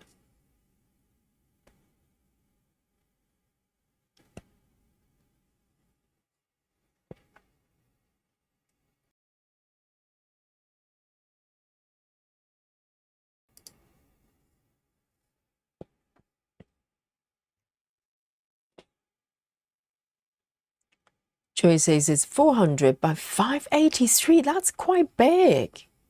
Particularly, what fabric count? Because stamp kits, they only go up to like 18, right? So it's 14. 400 by 583 is huge. And Joy says, I do like it. You don't have to mark stitches. Searching the color goes smoothly because of a nifty coding system. And there are only 38 symbols. Only 38. How do you get that many colors, but only 38 symbols? Very curious. Yes, I can imagine stamp kits is probably quite relaxing to do sometimes when you don't want to, you know, worry about referring to the chart all the time. You just stitch, keep stitching.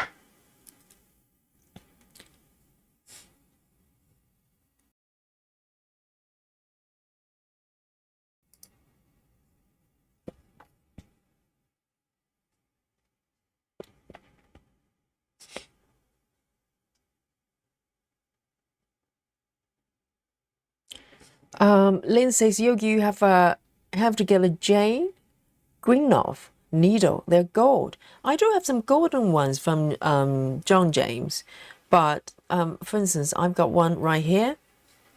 Can you see that? It's gold. But it's got kind of weird coating. It's kind of it creates more friction when I stitch. So sometimes the fabric squeaks, and it's quite weird. They're quite pretty and cost twice as much as regular needles, John James needles. But yeah, I don't know. I prefer chrome ones.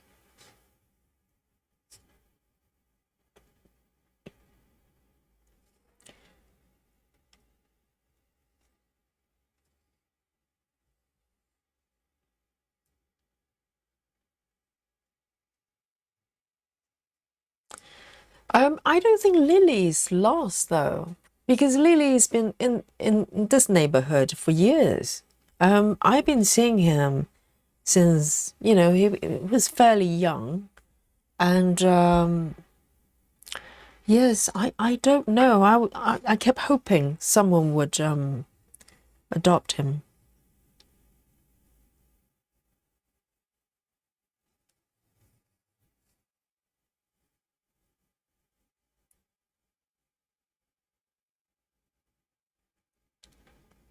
Just one stitch and end this one.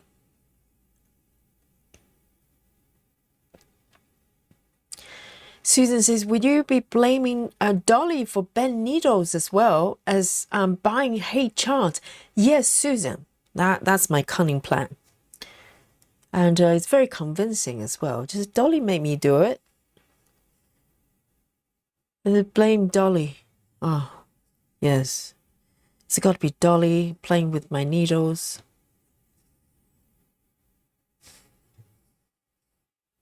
And then press the checkout button, you know, when I'm shopping, and just add a few extra charts without my permission, and just check out. I have no control over that, okay, Susan. I'm sure you know what you know what it's like.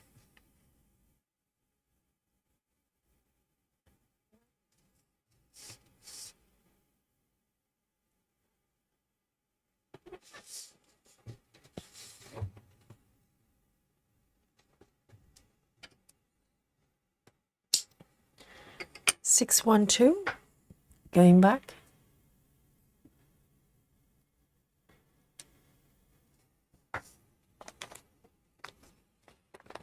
6, 1, 2.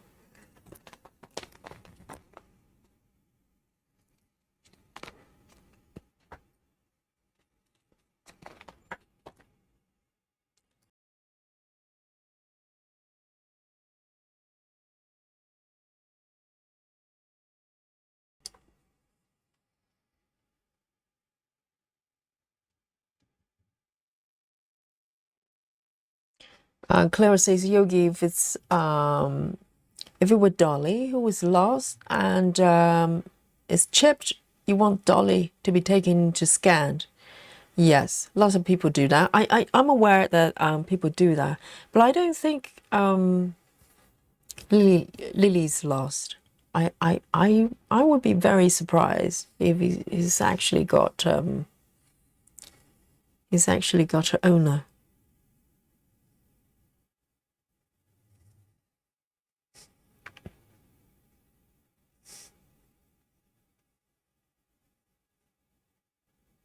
Susan says, time for hot chocolate. Yes, it's about time, isn't it?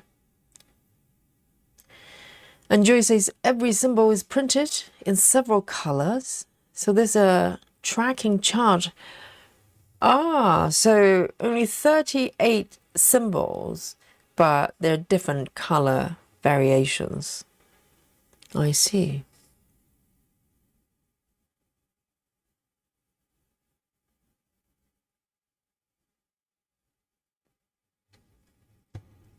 Again, this is single stitch as well.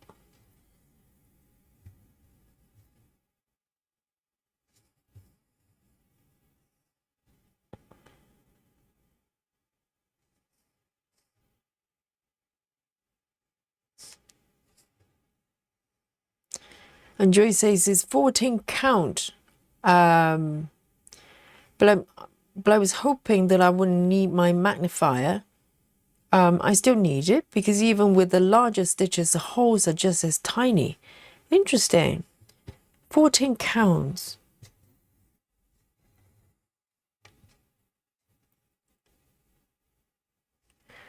And it's also probably quite cluttered as well because all the symbols, they're on the fabric.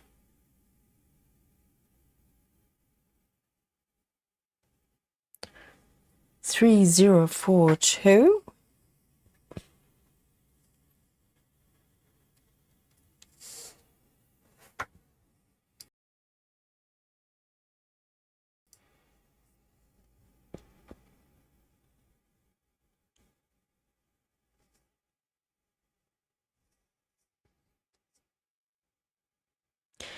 Jackie says, Yogi, what does your parents think of you feeding all the neighborhood animals? First the squirrel, now Lily. My parents are no longer here, but yes, luckily my partner is very forgiving as well. I mean, he is not as he loves cats as well, and but you know, he's a bit more sensible than me. For me, if I see a cat or a dog, I just melt into a puddle. And oh, you meant partner. I thought my parents, my mom knew exactly, you know, how I am. But no, he's fine. He loves animals as well, but he's a little bit more sensible, you know. He kept telling me to be a bit more consistent and a bit more disciplined because well, I kind of totally get it because if you keep giving them food, they have no idea what you're thinking. And they're thinking that, yes, now maybe this is my new home, right? And then I kind of turn around trying to keep him away. So it's very confusing for the cat as well. So yes, I take full responsibility. It's my fault. And I don't know what to do because I just go back and forth. Because, you know, I would kind of, you know, cave in and give Lily some food and maybe entertaining the idea of looking after him. But then when Lily started to get aggressive to Dolly, and when Molly was here as well, he was very aggressive to Molly as well. Basically, I think Lily wants to be the only cat in the house. I think that's what it is. It's very dominant. He wants all the attention. So I didn't think it was going to work out. And that's what my partner said as well.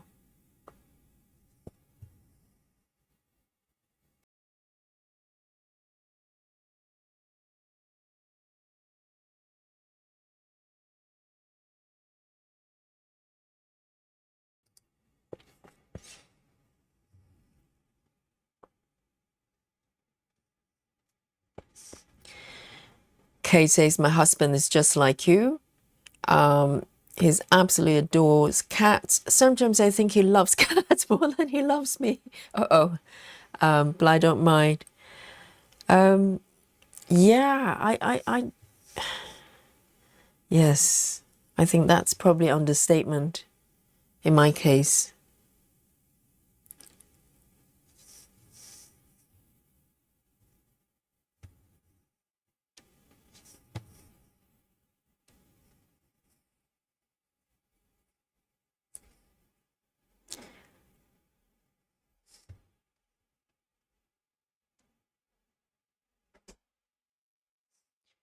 Aimee says, if the stray cat came to my window, I will lock it. Oh dear, I'm not surprised, Aimee. And I think you'll probably scream as well.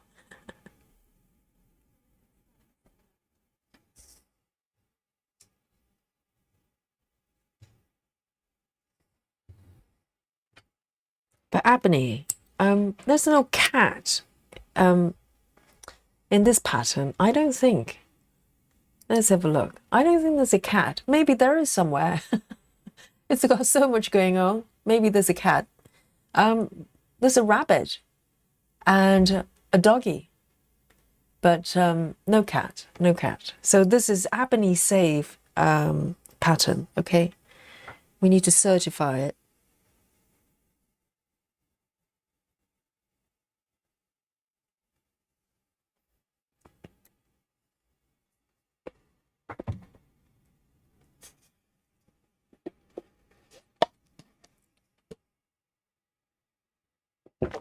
Janine says, did you name Lily? My grandma always said, do not name animals. Do not that do not reside in your house because you will get emotionally hurt. Absolutely, Janine. I regret it. I regret it. From the moment I started calling him Lily, it was all over, wasn't it? And that's why I do not name my squirrels, even though I see them every day. No names.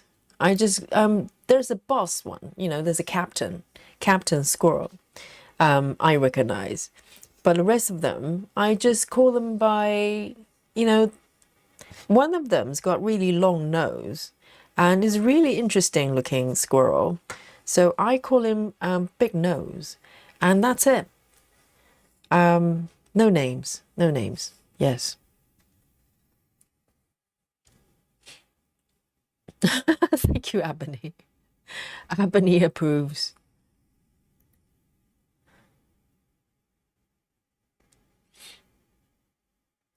All right, let me come back here a little bit, switching back and forth with more confetti area versus somewhere a little bit more easygoing.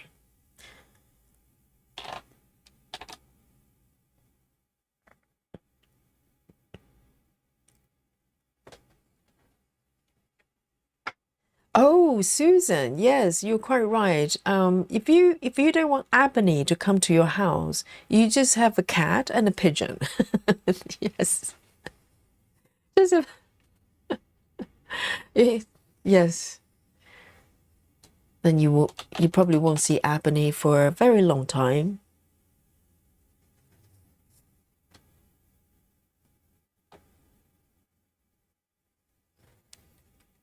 Okay, this is, oh, interesting. So this one's got the same symbol as the other one. It happens quite a lot, actually. They have the same symbol, so let me change it. It happens quite a lot with charts converted into Saga. They have multiple colors sharing the same symbol sometimes. I wonder why that is. It's kind of randomly assigned, and sometimes they just have the same ones. Let me have a look. I'm gonna pick one that doesn't exist already.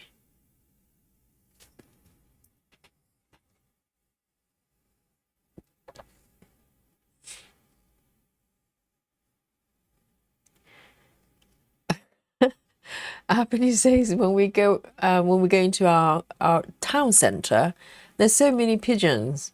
My son teases me saying we're going to Pigeon Land. I know, yes, there are quite a lot of pigeons in the park as well, near where I live. They're fearless as well. They're so accustomed to be around people. They probably come and say hello to you, Aimee. Try to land on your head. It's like a nightmare, like a horror movie for Aimee.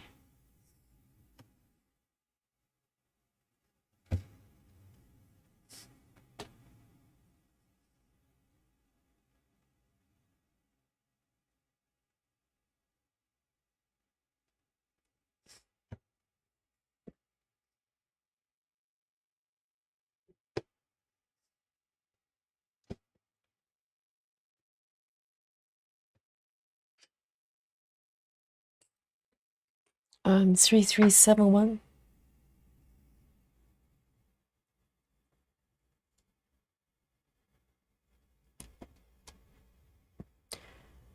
Three, 3, 7, 1.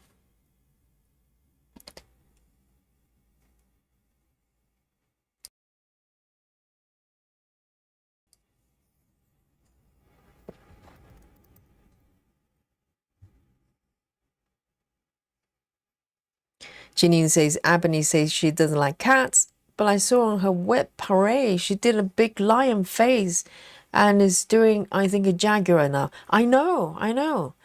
So Aimee only does big cats, okay? So I don't know what's wrong with the little cats. They're just smaller. But for Aimee, it's different. Discrimination for little cats.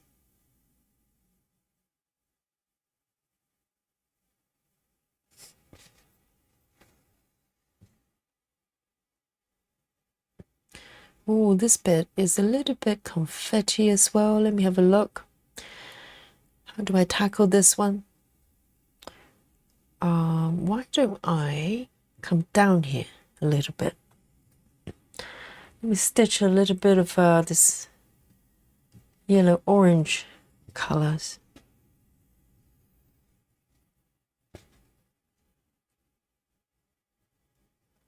Here we go.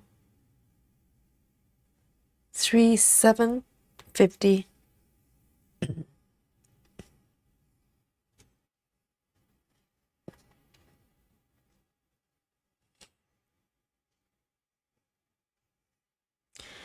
Clara says when that happens, where two symbols are the same, how do you know which color each one stands for?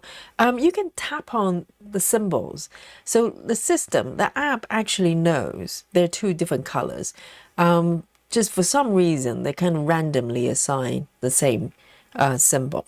So when you tap on the symbols, and also most of the times I only notice when I highlight a certain symbol and I kind of look around and go, well, that symbol is identical, but it's not being highlighted. And that's when I notice. So when that happens, I just go and change one of them, make them different.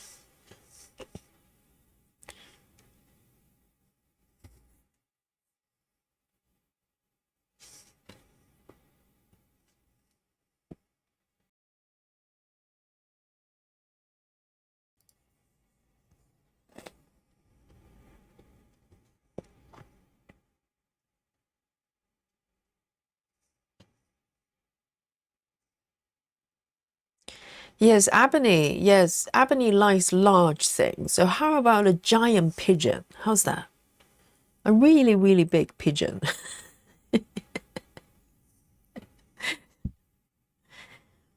Yes.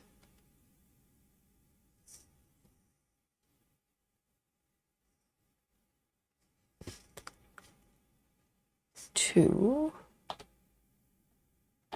one, and two.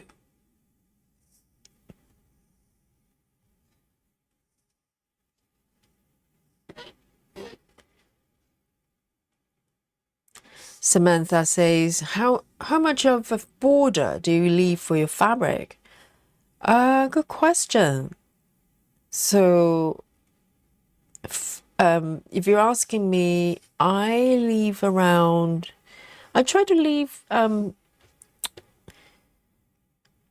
I use a fabric calculator, so it kind of come up with a measurement for me. But I think most of the time it's about a couple of 2 to 3 inches.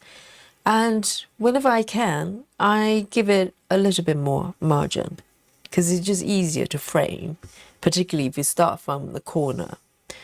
But I think 2, 3 inches. What do you think, chat? Because you don't want to have so much spare that you're wasting the fabric.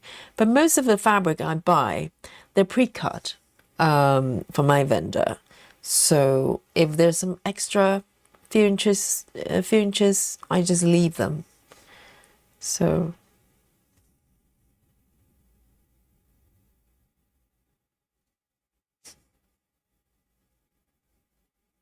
I think you just need enough for sort of margin, error, margin for errors, and also enough that you can frame the fabric comfortably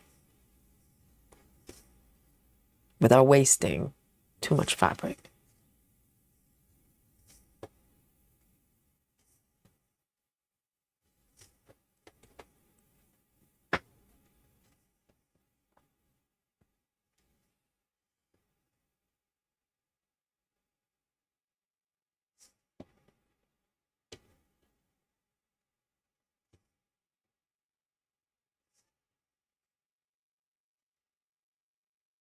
Right, 3 over here. So for I give myself permission to have floating stitches ish on the edges. So just so I don't have to go back and forth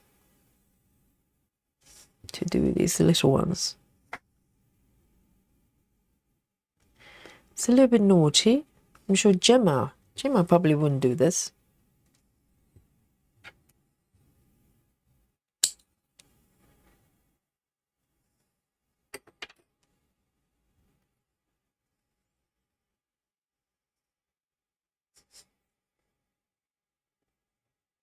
Clara says, someday I'm going to use Saga, but I need to go watch some videos to show me. I get confused even from the start when it asks me where to save it, main or other categories. Yes, I think sometimes, yes. I don't know whether it's the translation or whatever it is. Sometimes the wording, particularly for the menus, can be quite confusing sometimes. It's not very clear what they do.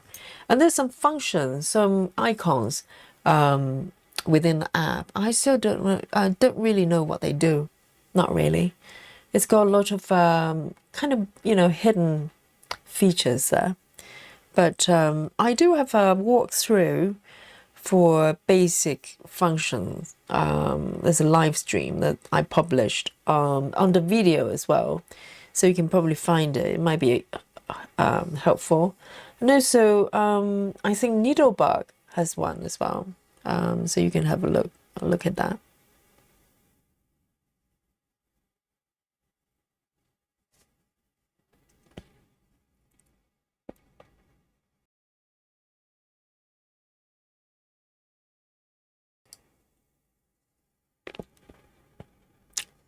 Aimee, are you sure? No large pigeons? Even though really large ones, the giant pigeons.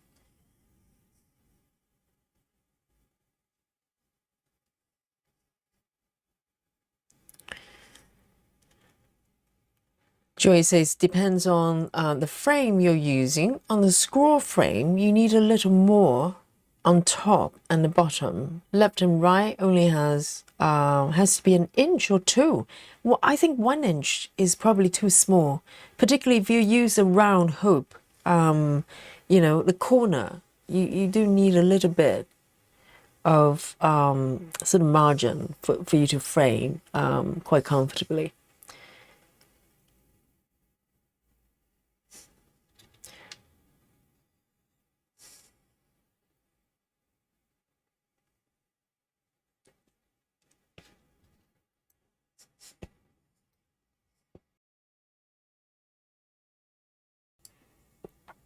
Right, a little bit of chocolate time, I think. Chocolate and coffee. Guys, snacky time. Yes, let me zoom out a little bit and so you can appreciate my little robot and my floating, whatever it is, blob up there. This is so much fun. And today, of course, I'm having my mountain zoomer. Yeah. Newly opened yesterday. And there you go. Look at this. So matching needle minder.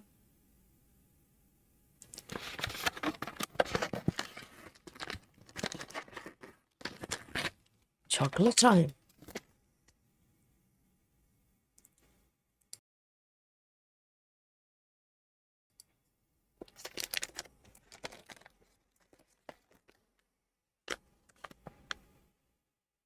I think this robot looks like he's a little bit surprised by something. Eyes wide open and the mouth is open as well. It's like, what?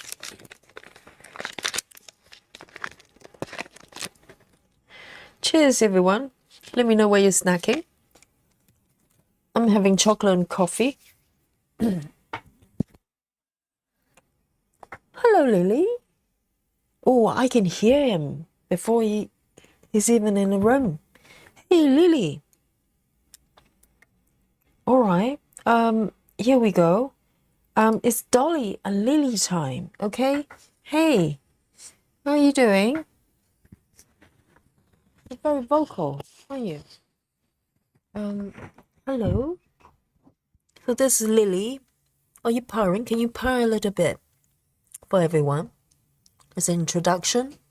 And any noise you want to make? Oh, no?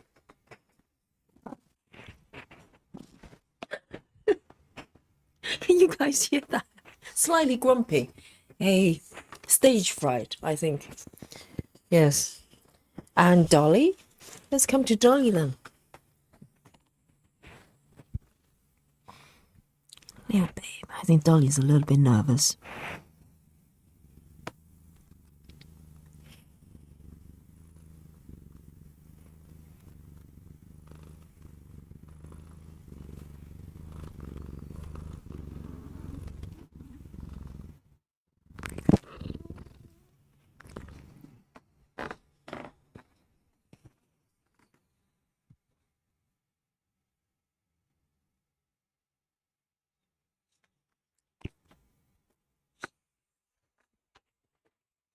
Well, there you go.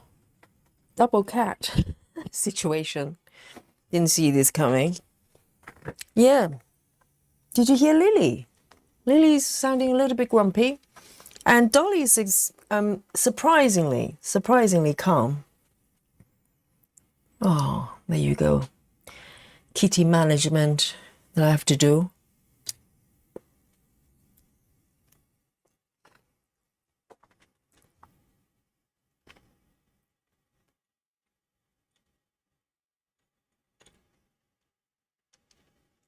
Oh dear.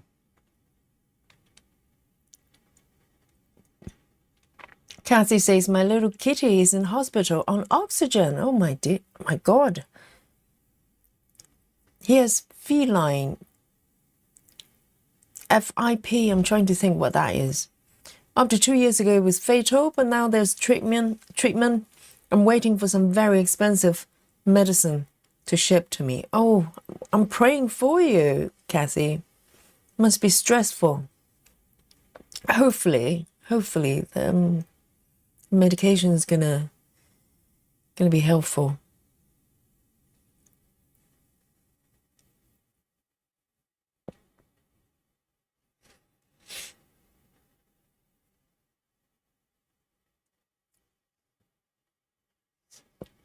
Clara's having a milk chocolate turtle sugar-free.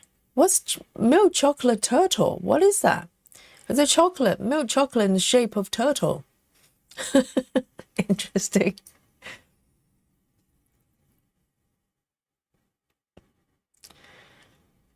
Susan's little robot can't believe the state of your thread. It looks like it's vomiting. I know, so childish on me. Look at that. It looks like it's going. Oh, little robot. It's okay. You're gonna have a mouth soon. It just your mouth, your entire face has been very confetti. You know, it's not your fault. I know.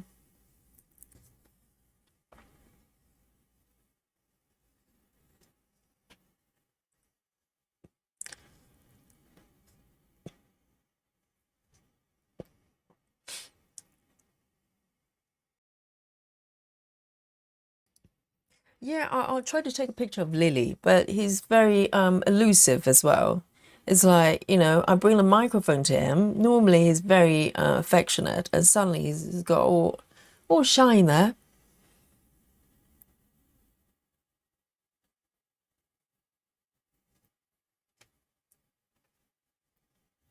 So Woo is having Ferrero Rocher chocolate.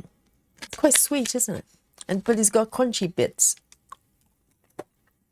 That's quite nice.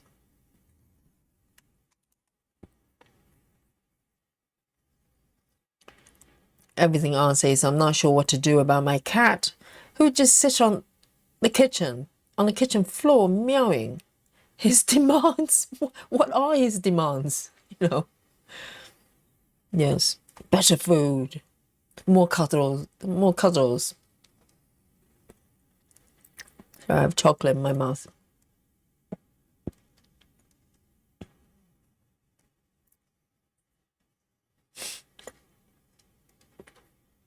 Yeah, sometimes when they start to demand things, you always know they're trying to nudge you and try to get you to do stuff.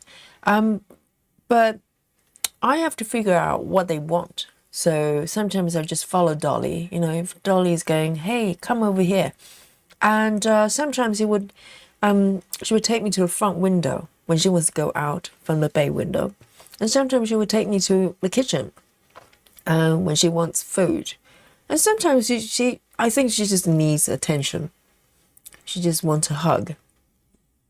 So I have to figure out every time what they're trying to do.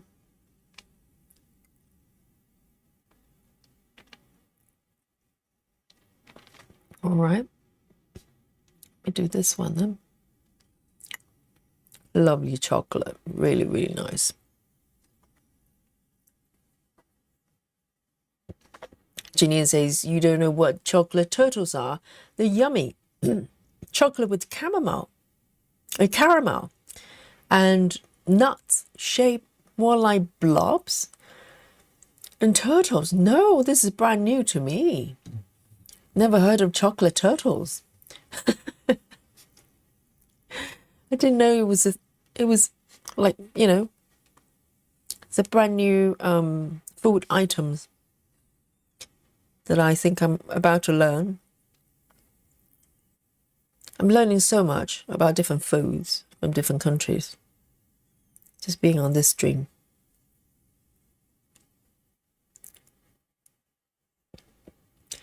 Clara says, yes, milk chocolate with caramel and pecans. Interesting. And when they bake those ingredients together, shapes somewhat like a turtle. So it's baked chocolate. You do not bake chocolate. So it's more like a biscuit.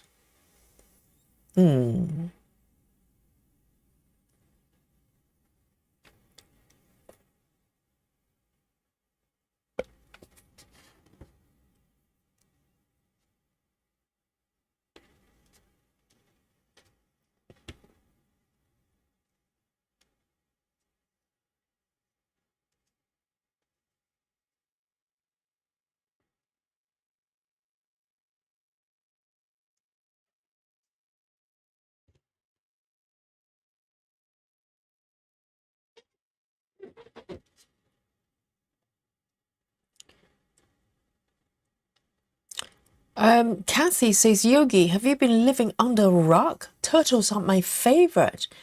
No, I don't think it's available over here. Susan, have you heard of chocolate turtles? I've never heard of it. Aimee, how about you? Have you heard of chocolate turtles? I think Cassie, you know, Cassie and Clara, they're trying to make it sound like a thing. Like everybody knows that. No, I don't. Never heard of it.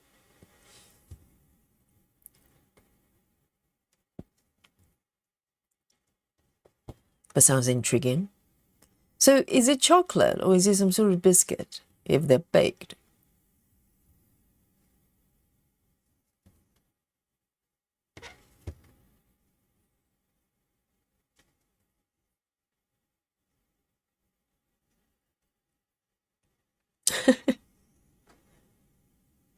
Oh, it's candy. Janine says turtles are definitely candy. So it's not chocolate. It's a chocolate flavored candy with pecan. I'm very confused. In the shape of a turtle. Seriously. There's a lot going on there.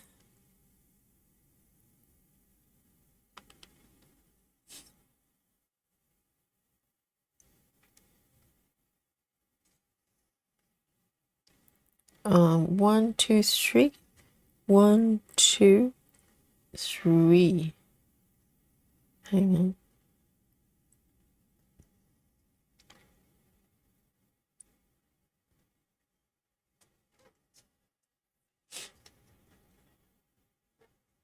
See, Aimee has never heard of it either. It's not just me.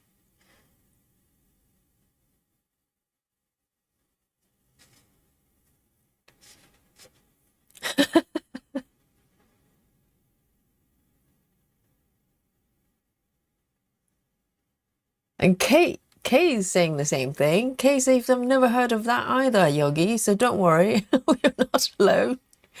I know. All the same people have never heard of chocolate turtle. And it's not chocolate, really.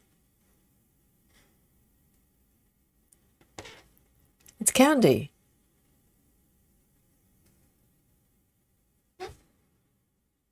And everything R says, never heard of chocolate turtles where I am. There you go. You know, Cassie and Clara, maybe just two of you. And Janine as well, all three of you. Maybe you're in different dimension where you have chocolate turtle, whatever.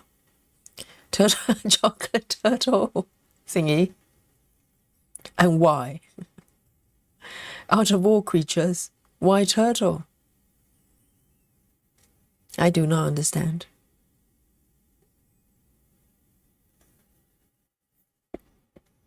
Oh dear, and everything art is introducing a new element. She says, we have chocolate fish. The mystery deepens. Why? And why?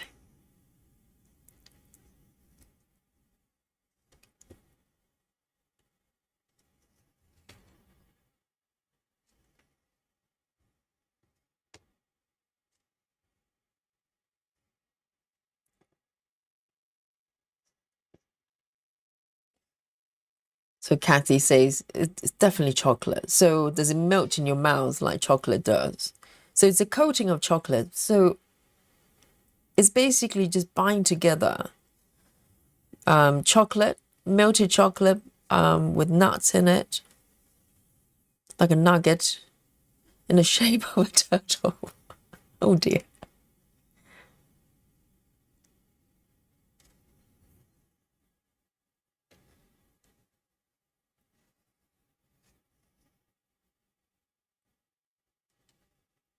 So candy for me is more like sweets. So, and chocolate's chocolate. So it's chocolate and caramel. Yeah, I mean, it sounds fine. You know, caramel and nuts with chocolate. Yeah, that they go together. But why turtle? Why introducing the element of turtle to kind of, you know, make things more complicated?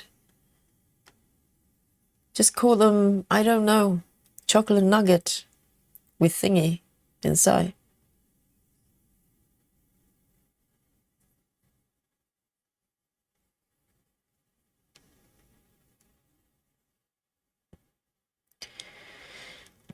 Cassie says must be definitely be a US thing. Yeah, a lot of things. I learned so much. Sort of sweets and things. They just a lot of things probably only exist in America. And vice versa, you know. Christmas pudding.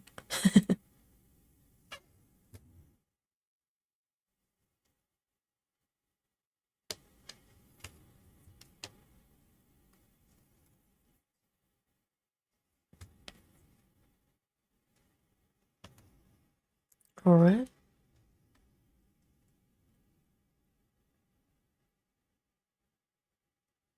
So I'm kind of bending the rules a little bit because in theory, I bet Gemma will not create these 3 stitches in such a narrow column there, because normally you want to keep it quite open, but occasionally happens. I'm allowing it to happen. I'm bending the rules. Sorry, Gemma. Look away.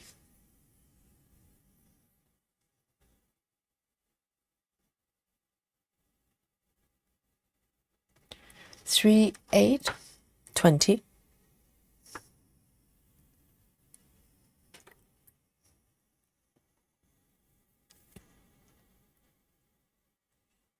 Janine says they've been around for a long time. Maybe Cadbury makes them, but I could be wrong. Is Cadbury American? I thought Cadbury was British or European. I'm not sure, because Cadbury is quite popular here. But Cadbury chocolate is not really chocolate, is it? Because it's more like sweets with a bit of chocolate in it that look like chocolate.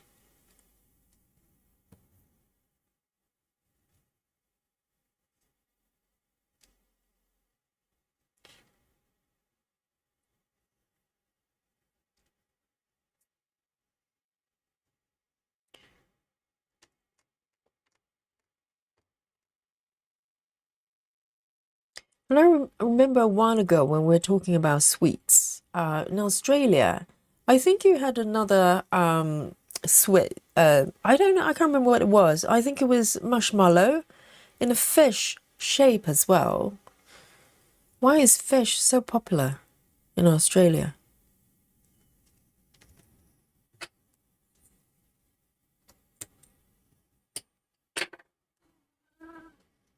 Hey, Lily.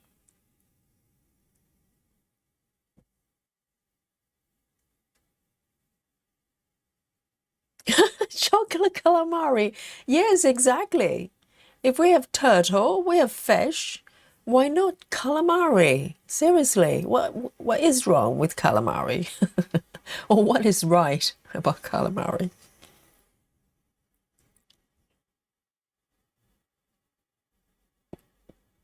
Really? Chocolate fish? You've heard of chocolate fish? Well, I don't know. How about chocolate prawns? You know, why not? Now we're just veering into seafood territory. They can all come out.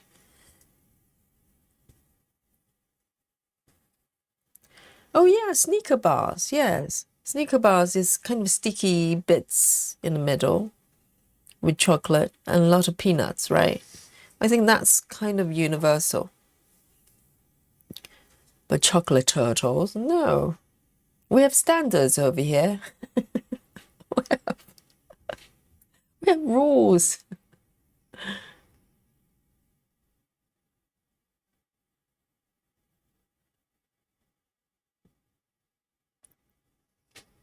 All right, 783.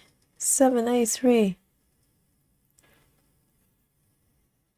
783.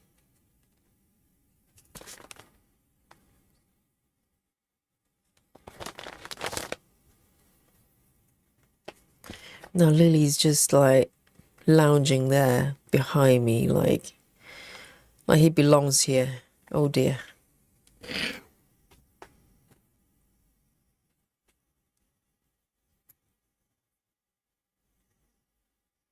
Janine says, do you call a sneaker bar a candy bar or chocolate bar or just curious?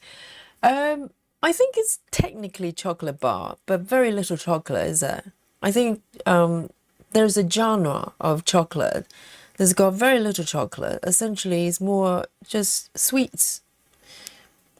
But yeah, I think most people probably refer to it as chocolate bar.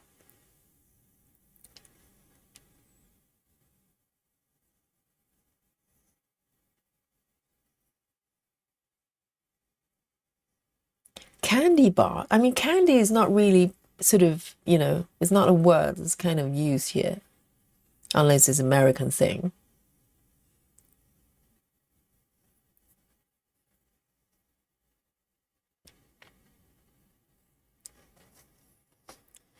Ah, Betty says is because the maker placed the pecans in the turtle shape.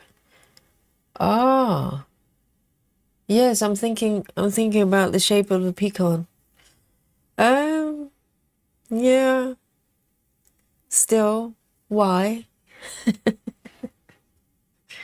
You can call it anything. Just call it pecan, chocolate pecan.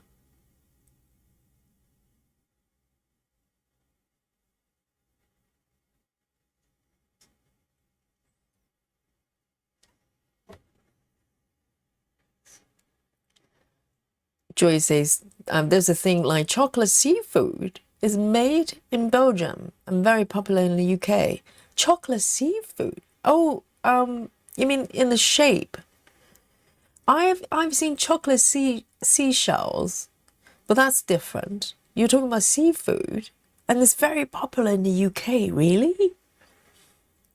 Like where in the UK? I don't know. Chocolate and seafood, they don't go together.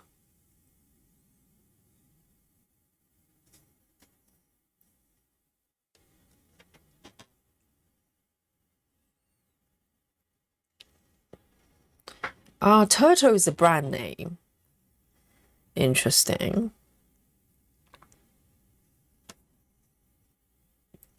So maybe they came up with a brand name and tried to come up with some sort of chocolate in that shape as well. That's my theory.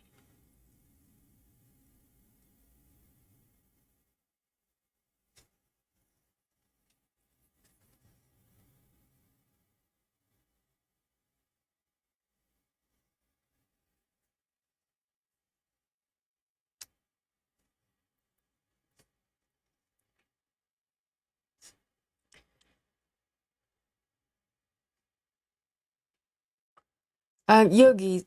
Oh, interesting. Susan says, Yogi, shouldn't you be strangling those part threads to neaten them? Well, I can't really strangle them because I need to have access to them. You know, I'm quite actively stitching the entire area. I think you only strangle your threads if you're going to if you don't need them for a while. You know, if I zoom out a little bit, the whole area I kind of go back and forth, and stitch them. So I need them to be available. And so no, I can't strangle them just yet. Maybe I will at some point when this line is getting a little bit wider. Maybe I'll think about strangling them. Okay, the OG of strangling method is right here in the chat. Okay, no names, Joyce. Yes, I think strangling is only suitable for threads you don't need for a while.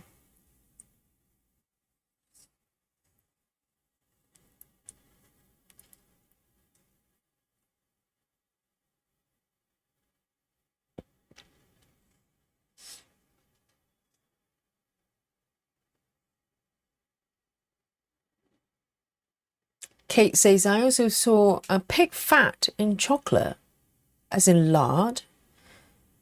She says, thankfully, we never tried that thing. Also, I don't really know what to think of it. Lardy chocolate. There you go. It's a selling point.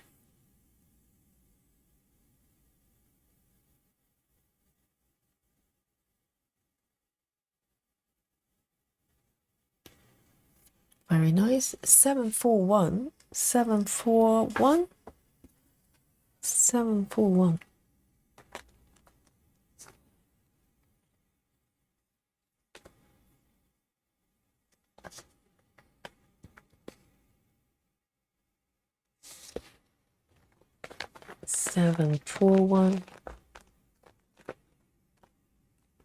Just like to show off my beautiful organizer.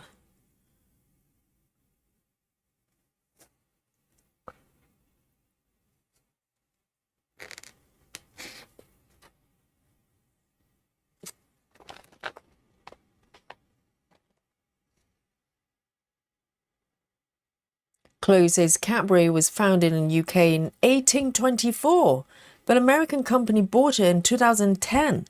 Not been the same since. Really? All right. Because Cadbury is quite a popular brand over here, but I thought it was British, and it was, but it was bought by an American company.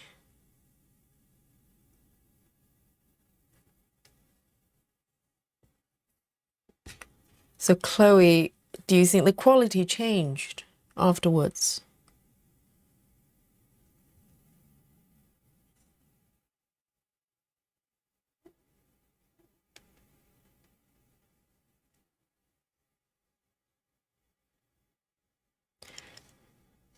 Betty said, now we're talking about lardy chocolate.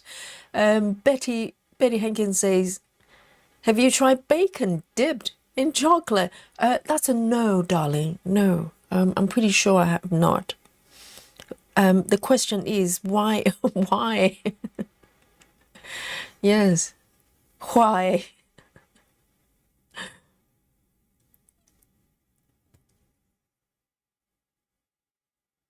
I mean, chocolate doesn't have to be dipped into anything. I mean, chocolate itself is a dip. You melt the chocolate, you can dip things in chocolate.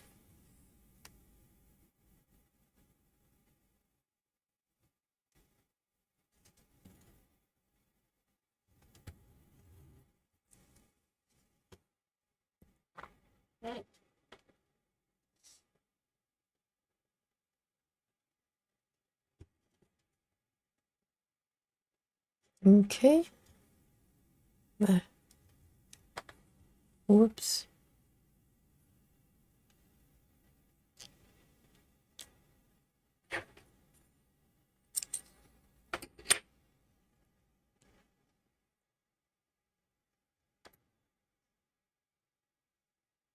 Abin says we don't use the word candy. We have sweets and chocolate. Think Cadbury and similar chocolate is technically classed as confectionery because of the low cacao content. I think I remember a few years back, I think EU tried to kind of ban chocolates like from Cadbury, and there are a few other brands, basically Mars bars and stuff like that. They're basically not enough. They don't contain enough chocolate to be classified, be labeled as chocolate. So, even though over here it's generally being, considered as a chocolate snack, chocolate bar.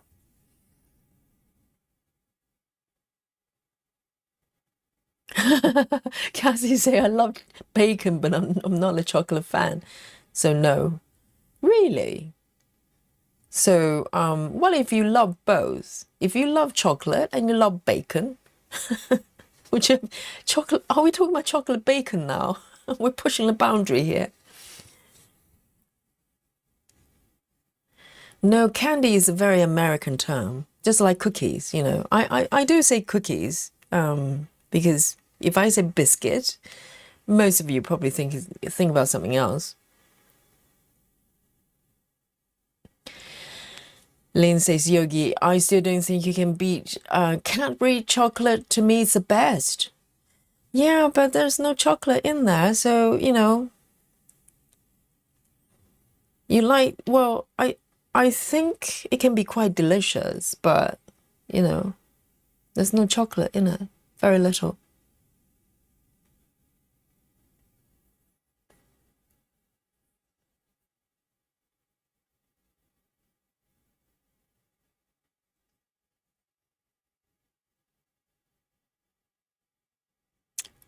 Chloe says we have candy canes and candy floss in the UK.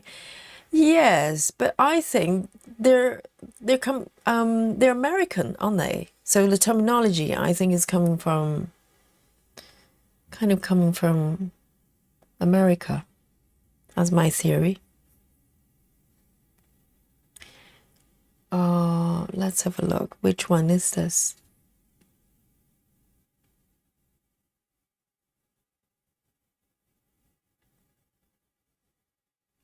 One, two. Okay.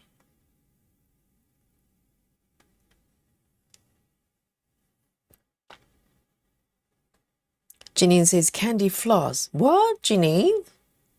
You don't have candy floss?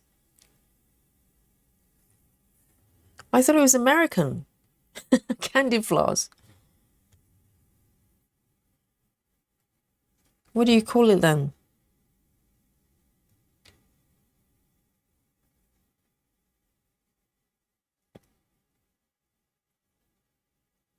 Cassie says we have chocolate donuts with bacon. What?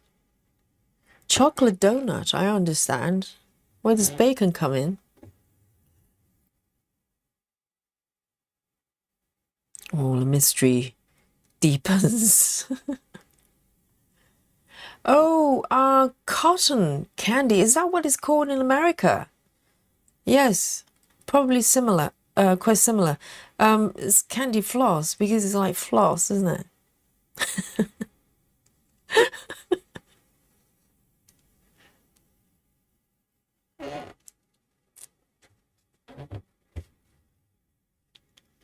Cotton candy. Oh.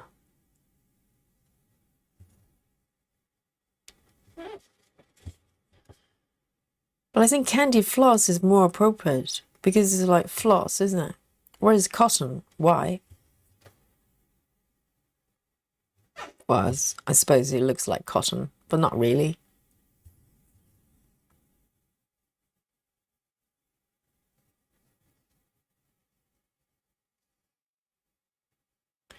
One, two, three. One, two, three, and four. One, two, three, four.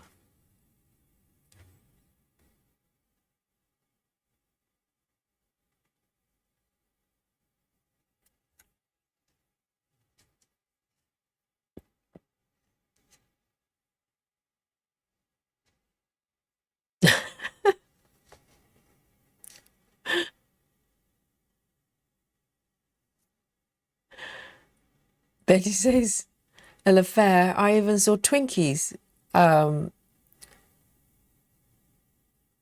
in chocolate. What is Twinkie like? I'm trying to think. I know Twiglet. Twinkies are they biscuits?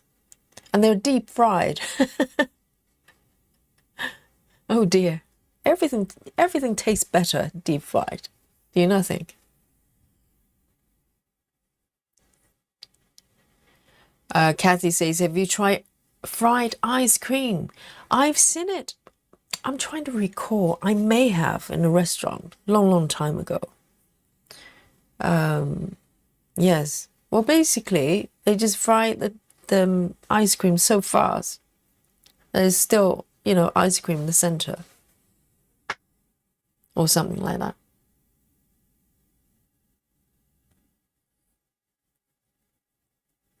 Janine says Americans like things sweeter than Europeans. Probably we're fatter. We're fatter.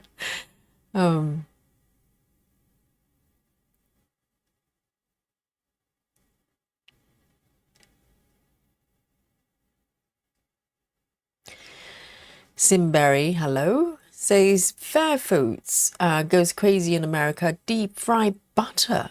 Oh, you mean fried foods, not Fair Foods.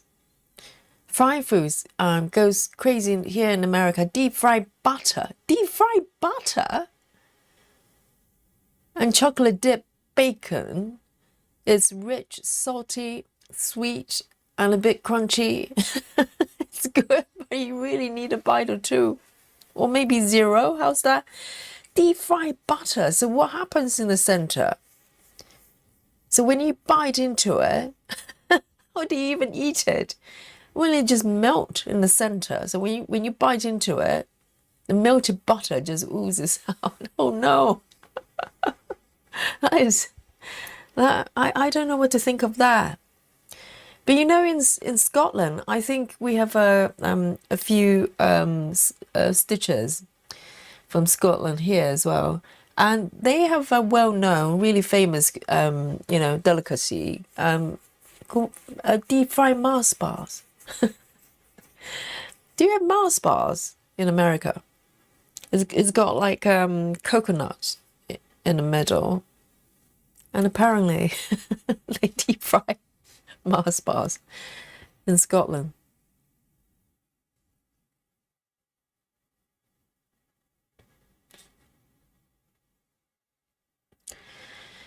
All right then. This bit is let me have a look. Let me see if I can reduce the amount of part threads here. I think I'm doing quite well already. I've cleared quite a few part threads here, because a lot of them literally just one stitch.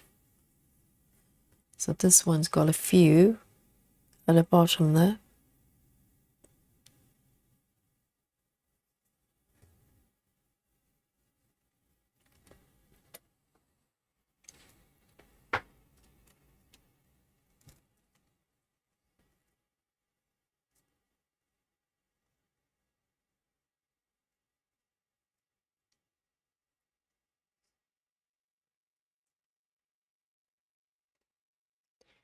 Yes, I think cotton candy sounds like cotton floss over here.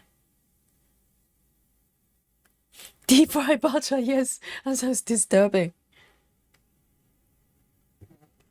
I think maybe it's a challenge to try to deep fry the most unlikely things, you know, deep fry ice cream, deep fry butter. Yes. Deep fry ice cream, I can imagine probably still tastes quite good, but deep fried butter, I have no idea. How do you even eat that?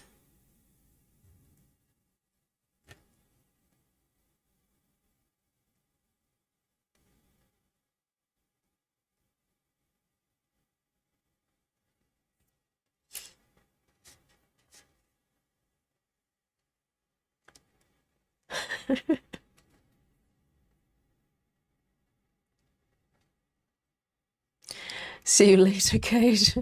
Great to have you.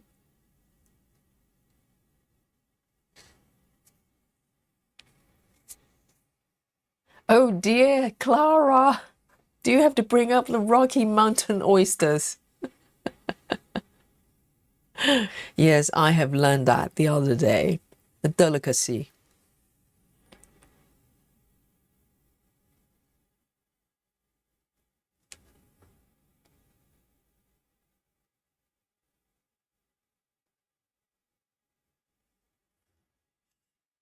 Hey, Michelle. Michelle Fuller is here. Janine says Twinkies are yellow cake in the shape of a hot dog, kind of.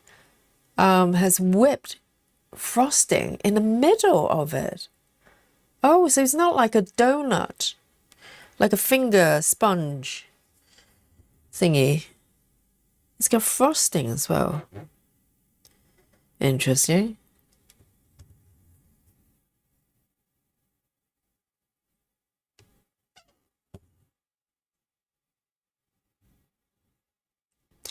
Michelle says, are we talking about food again? I know we are, Michelle. This is our, the foundation of this group.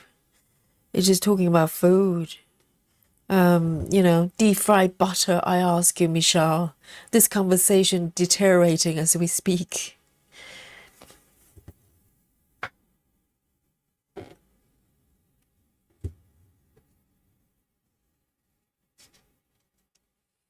And maybe Michelle can revive it, up the standard a little bit.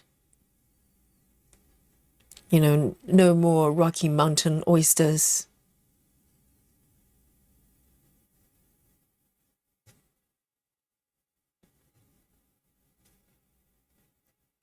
One, two. 1, 2, 3, 4. 1, 2.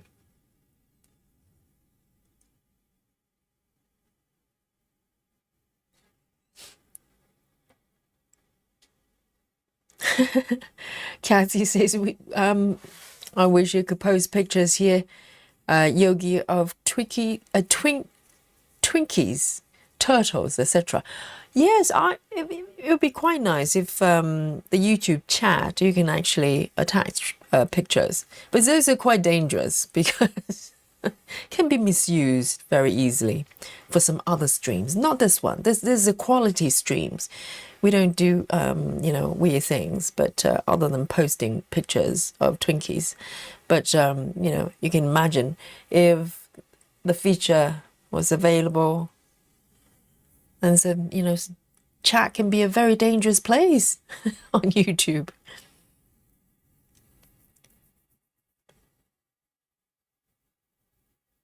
Michelle says, I'm gaining weight just listening to this chat. I know. And chocolate and bacon, something like that.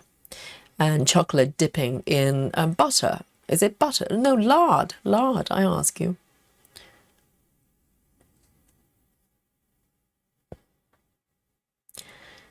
Simberry says, Texas fairs are nutritious, but those kinds of foods I've seen, deep fried pizza slices. I think that exists in Scotland as well.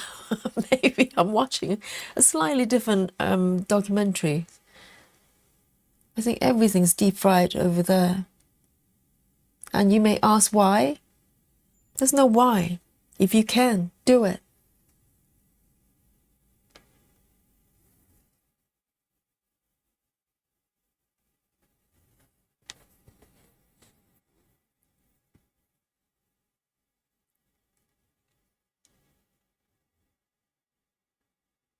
Oh, so Kathy's more of a savory person. I have to say I'm probably more savory than sweet because I don't do very well with sugar. I literally felt weird. If I have too much sugar, my body starts to feel really weird. So I have to be very mindful.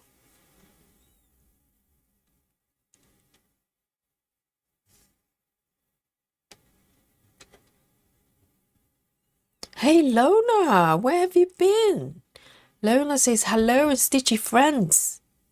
Yes, Lona, you're joining in at the right time. You know, deep fried Mars bars and pizza and Twinkies. There you go.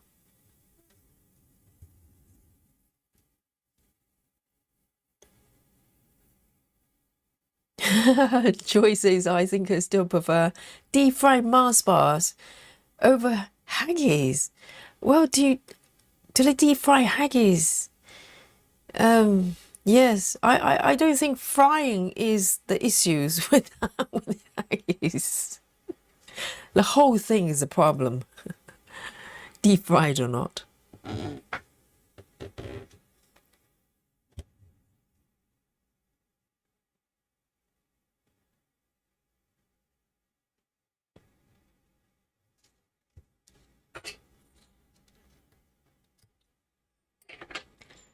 471, 471.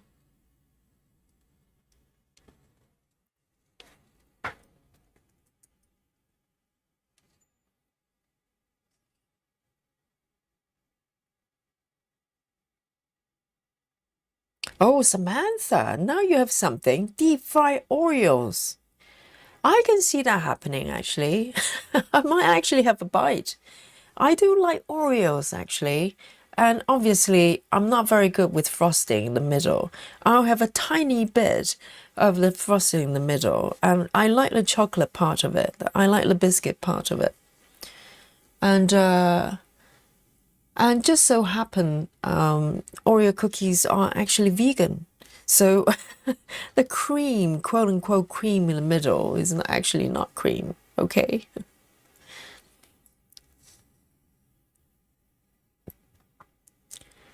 I do. I like ice cream with Oreo cookies. I do like that.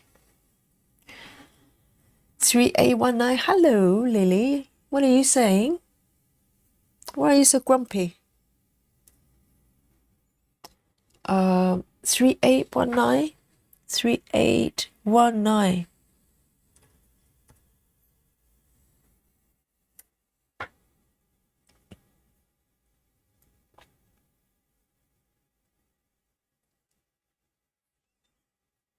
And Betty, oh, Betty's a savory person as well.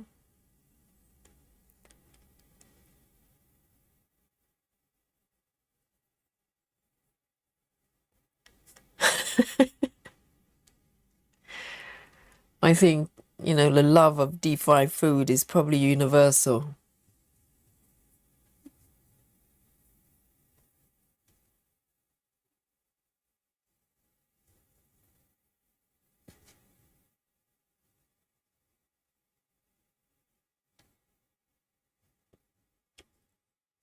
Okay, double checking the color.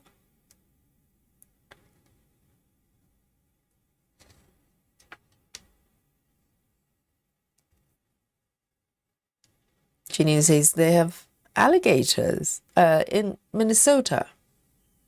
Oh, dear. To eat, you mean?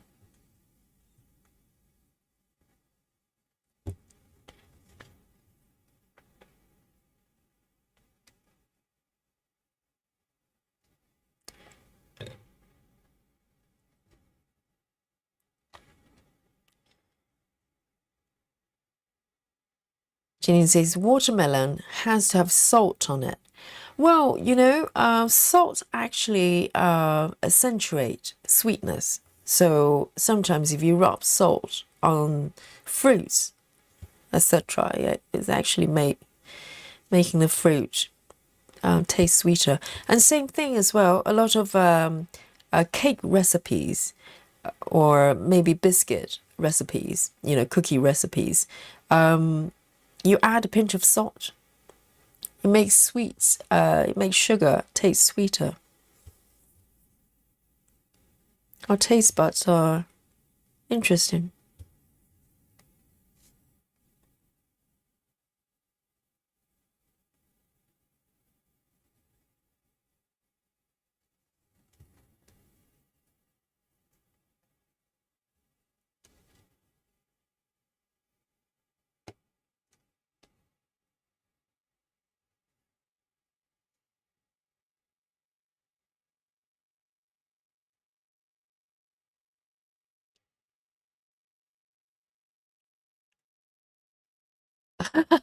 Clara says, but Yogi, we could always see what rocky mountain oysters look like if we could post pics. You know, there have been a few occasions when we talk about sort of differences of foods, etc. And the Stitchers actually post pictures on the Facebook group later on. So you could do that. So we'll know what they look like. Not the oysters. There's no need to post pictures of the mountain oysters. 3819.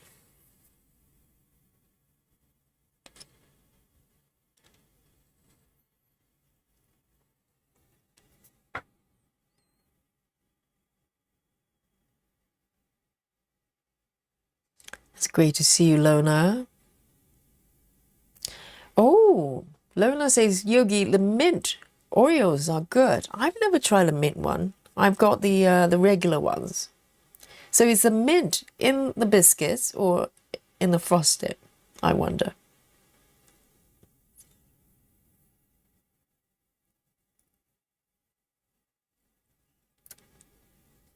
Clara says, and you will love the thin Oreo cookies. Hardly any icing in the middle. Oh, are they thin ones? I've never seen those. Yes, that'll be ideal because I always have to scrape the frosting off the biscuits and just have a tiny bit because without icing is a little bit too bitter. But just a little bit.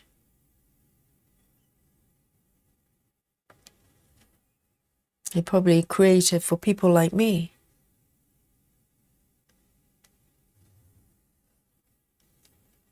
One stitch.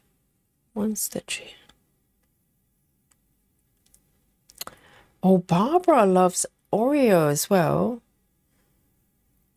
It's quite tasty, isn't it? It's got that sort of, you know, bitterness in a biscuit and sweet at the same time. I like in ice cream. So sometimes I just break, you know, if I do have ice cream ever, then I'll have a bit of a few crumbs on top. It's quite nice.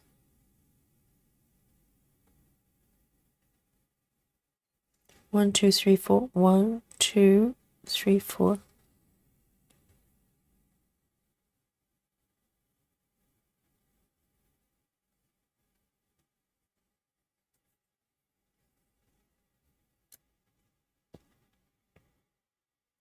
Lona says, question, is there a PC version of Saga? Is there a PC version of Saga? I don't know. Is there?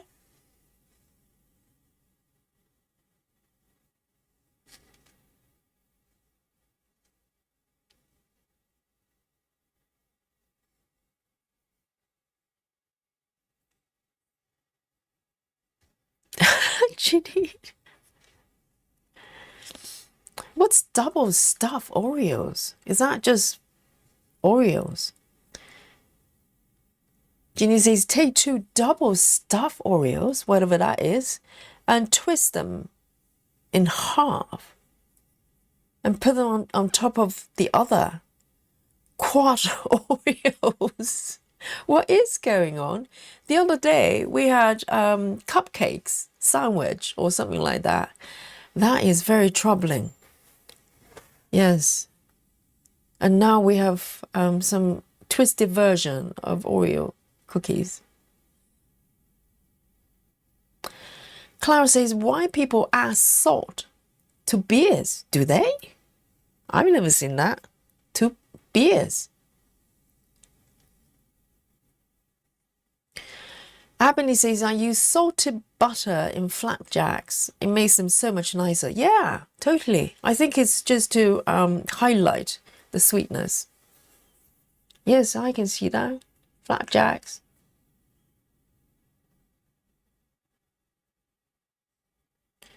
Really? So you put salt in beers to make it fizzy? I didn't know you could do that. But when it tastes salty, that's a problem. You have the fizz and then it tastes like soup.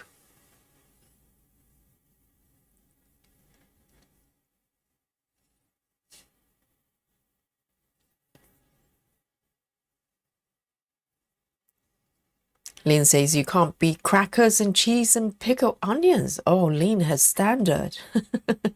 Lynn's talking about fine dining there. Yes.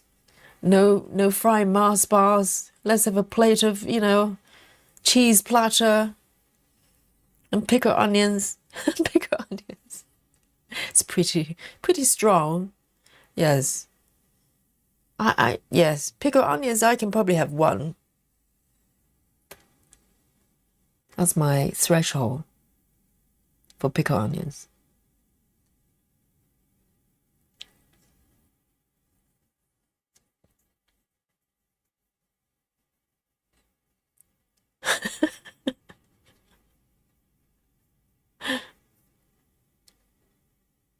What's double stuffed Oreos? I need to know. Today I found out there's thin version of Oreos and there's minty version of Oreos and now it's double stuffed Oreos. My goodness, this stream is really educational when it comes to sweets and food. Not very educational when it comes to, stitching, but you learn all sorts of things about food.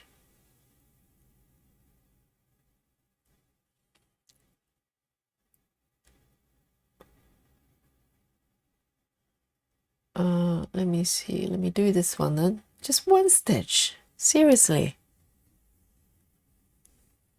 I will do this one then.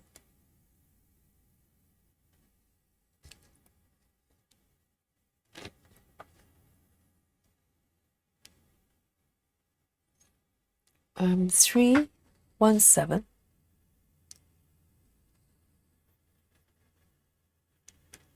Just one stitch.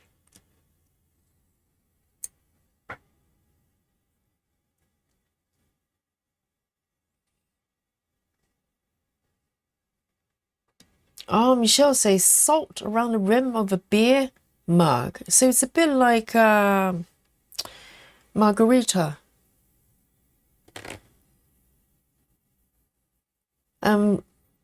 What does it do? It just makes it more fizzy. It's a lot of work. How about just order another one? Have a fresh beer. I've never seen that actually. It's the first time I heard of it.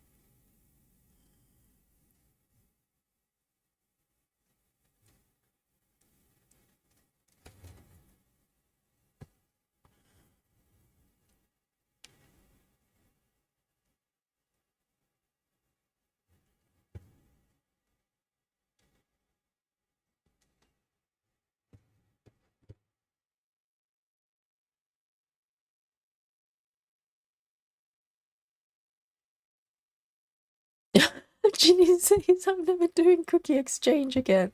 Oh dear. Yes. Stay away. Find new friends.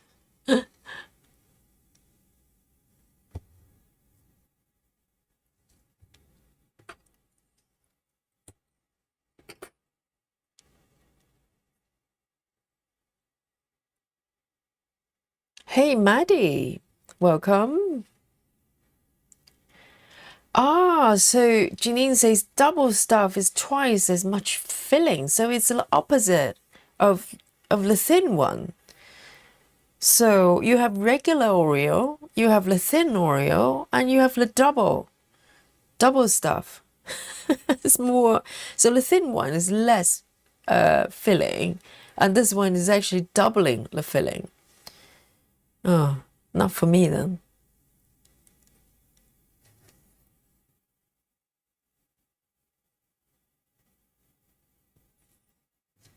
How about Oreos? Naked Oreos, right? No frosting, just the biscuits.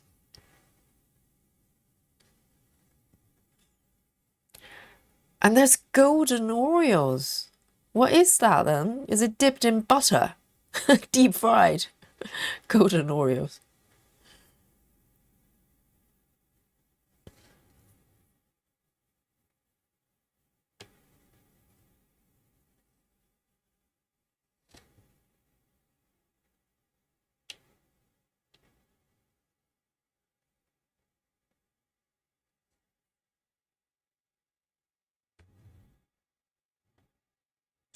Clara says, Yogi, have you heard of York patties? York patties? No. What is it? I have a feeling you're about to tell me.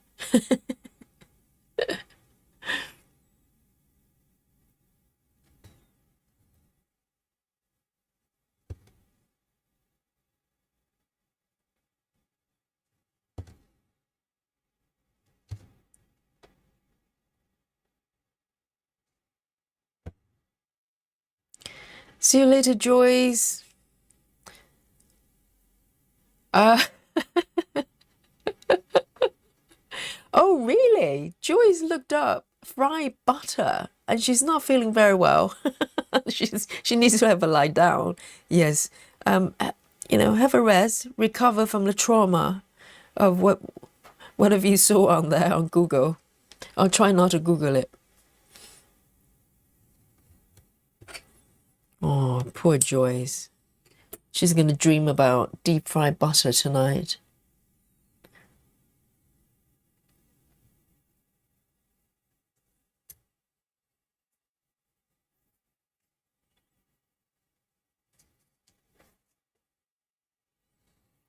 Ginny says they make thin ones. There's a diet cookie.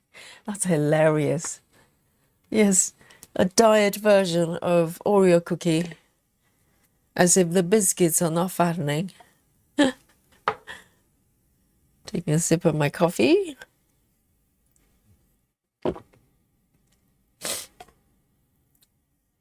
Betty says, I have a niece. I will eat the butter by the stick.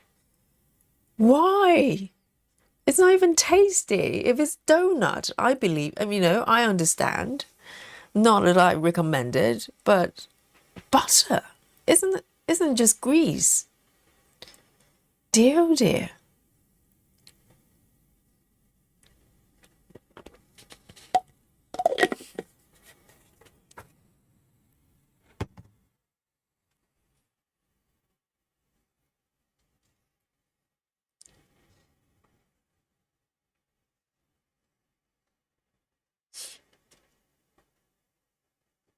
Oh, the golden one, Clara, is that what you mean?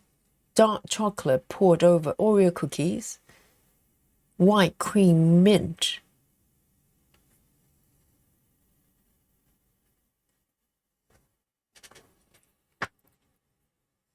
Yes, Betty, you can't choose your family, can you? I disowned him.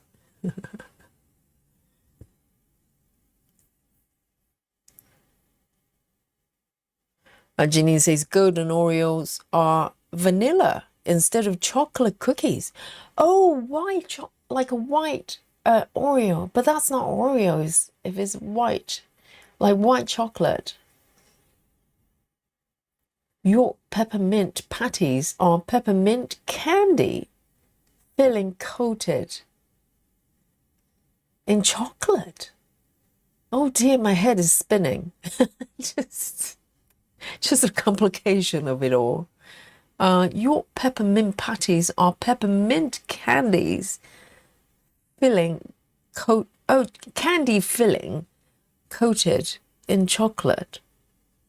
So it's candy, as in sweets on the inside, and with the chocolate coating. Dear, oh dear.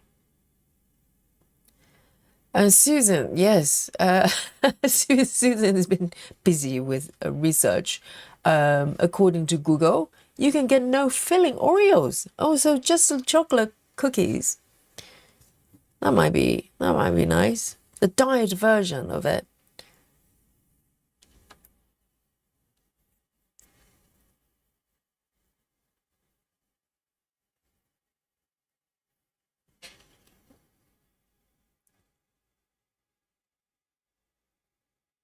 All right. 3814. 3814. There's so many versions. It's a little bit like iPhone, isn't it? So Oreos, you've got a version. There's a little bit more filling, and the other one's a little bit less. You've got naked Oreo cookies, and you have Oreo cookies with mint, etc. Just like iPhone. iPhones nowadays is like a little bit thicker, a little bit slimmer, different colors, maybe pink or very strange looking purple or whatever, but ultimately the same thing. Dun dun dun. There you go. There's my review of Apple products nowadays. They used to be so exciting.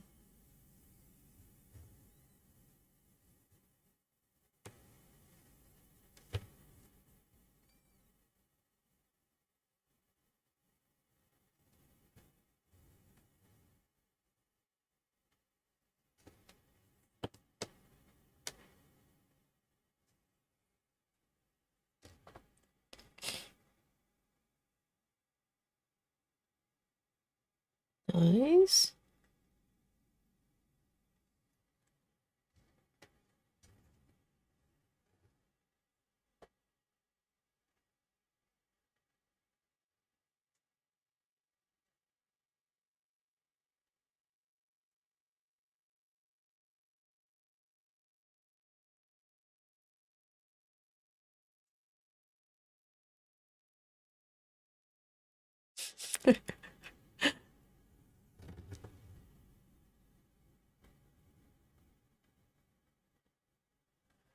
Yes, Kristen, exactly. Wait till you discover quadruple stuff Oreos. Yeah, I think you just have to keep pushing the boundaries, and eventually you're gonna hit I don't know, the limit. But there's no limit when it comes to Oreo cookies.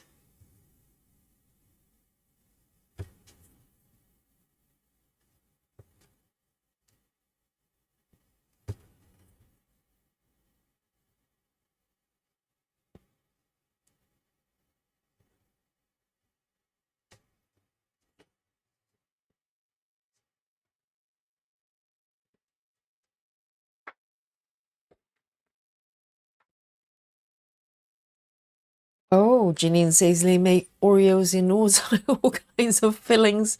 Red velvet confetti cake. They sandwich between cakes.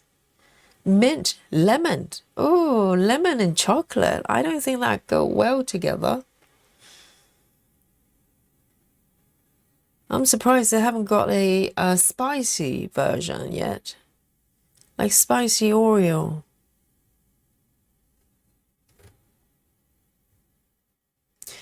And eventually they're going to come up with a version. There's really just frosting.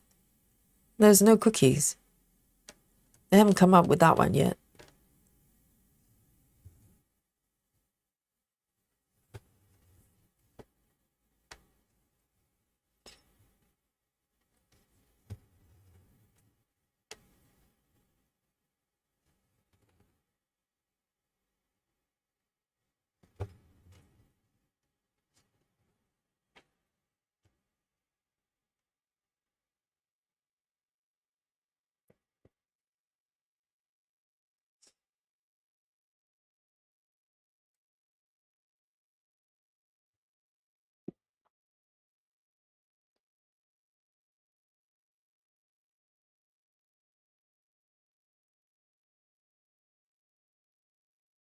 So what defines Girl Scout cookies? Is it just cookies baked by Girl Scouts? That's it. So any kind of cookie, or is it kind of a specific kind of cookies? Another rabbit hole I have just opened. Yes, indeed, Kristen, it's a thing, isn't it?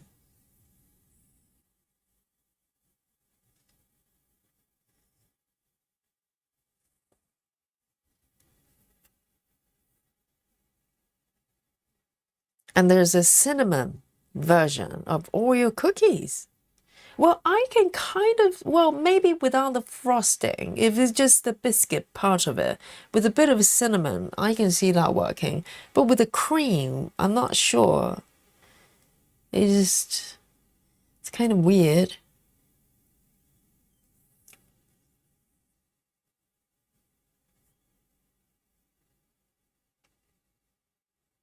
Three eight four two, 3842. No spooky bingo. 3842.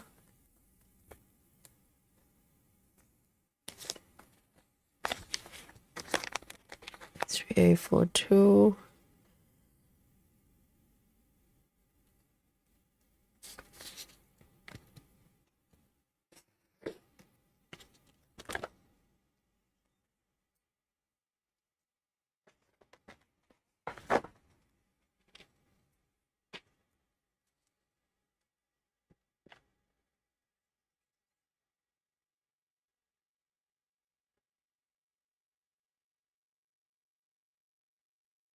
What? Kristen says there was a Sour Patch Kid, or is it Oreo? I don't even know what that means.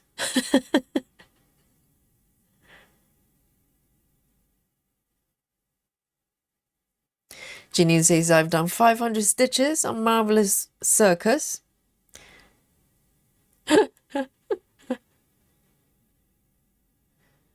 Yes, Janine's stitching amongst the heated debate with the food.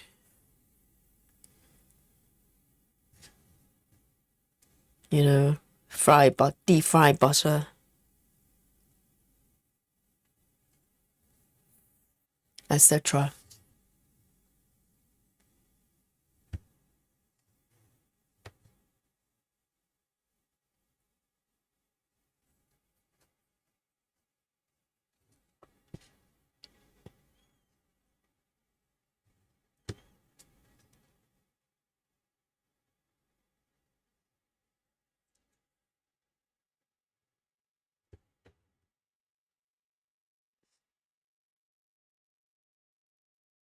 Ah, so the cinnamon is in the cream. How nice you call it cream. Yes. That sounds really weird. I think the biscuit part of it with a little bit of cinnamon might work. But a cream with cinnamon doesn't sound right.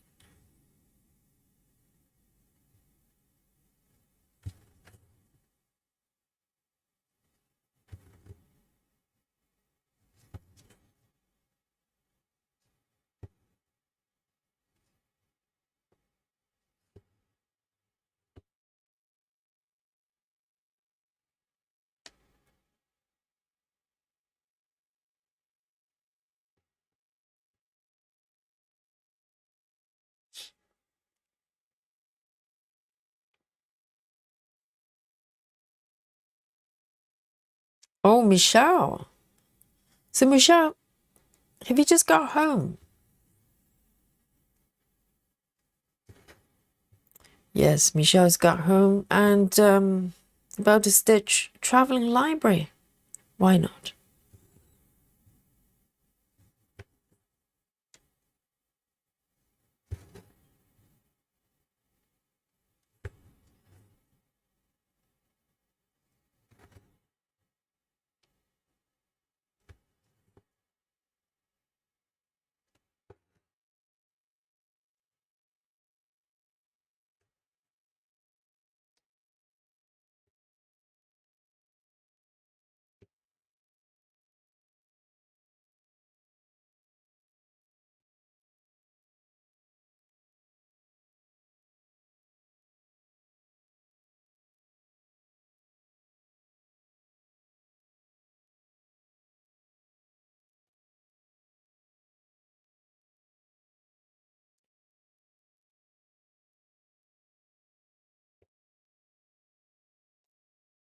I need to work on my traveling library as well.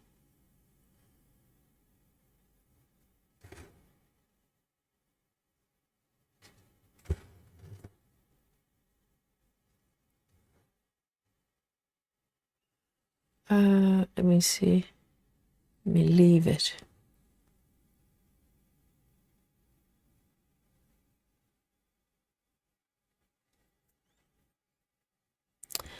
Michelle says, I have a whooping 2.2 completed. I'm still in the ceiling part. Yeah, well, I think I'm under 2% as well. Maybe I'm 1.8, Michelle. So you're way ahead of me. And so, Michelle, are you stitching in order from upper left, from the sound of it? I think it sounds like you're going from the upper left, a lot of ceiling.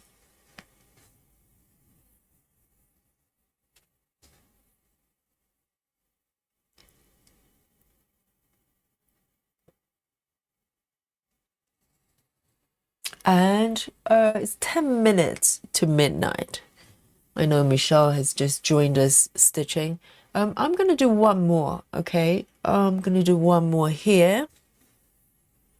And of course, after that, I'll reveal the grand total of the number of stitches I've done. I know.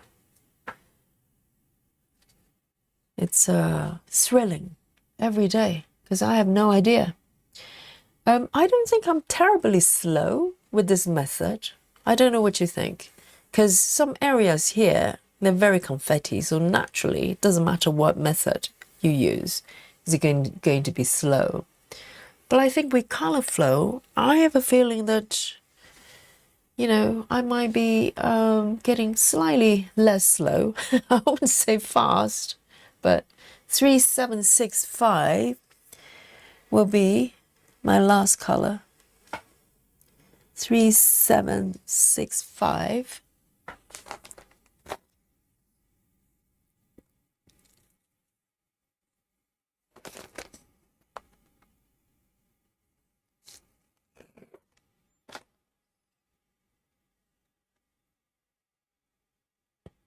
Ah, Michelle started from the top middle. So that it's like me then. Yes.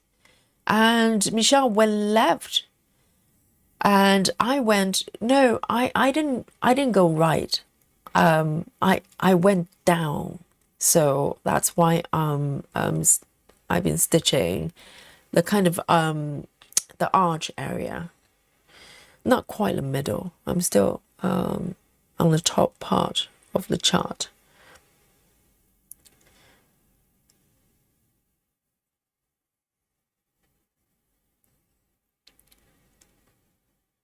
Yes, I think if you go left, there's a lot of brown, a lot of wood stitching.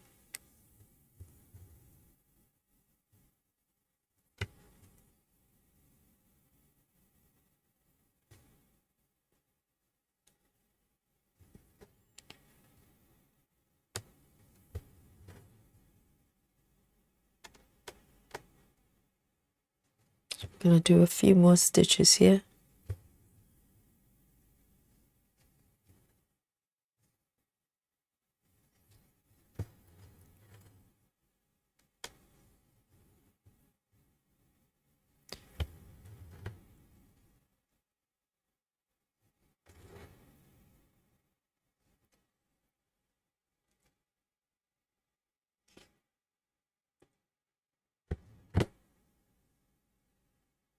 One, two, three, four. 1, 2, 3, 4.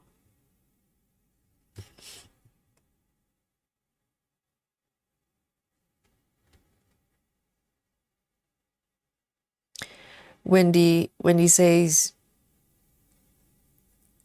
hi Yogi. I'm lurking. Yes, Wendy unlurked herself. She says, what about frozen Mars bar or sneakers folded in puff pastry and air fried? Air fried? Is that different? Do you get different results from just deep fried? I don't have an air fryer. I know a lot of people have air fryers. So frozen Mars bars, I'm trying to think. Yes, wouldn't it just make it harder, like firmer? Does it make any difference in taste? Does it make the center taste more like ice cream? I wonder. But the center is more like coconut, isn't it? And some creamy bits. Not quite creamy, but... And, well, Mars bars folded in puff pastry. That's very specific. Puff pastry, not just any pastry. And air fried. I have no idea. I suppose, yes, I think pastry and chocolatey things, they might go together. All these deep fried ideas.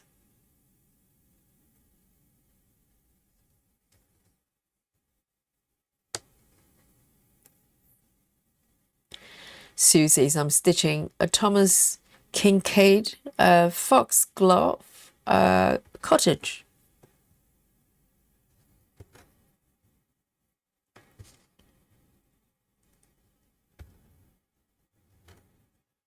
Okay, and I'm gonna do maybe just 3 more stitches.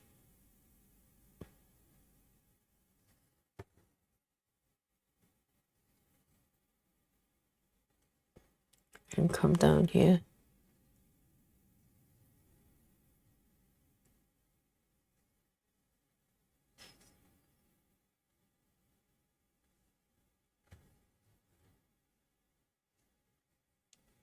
Oh dear, it's 43 Celsius in Australia for Sue.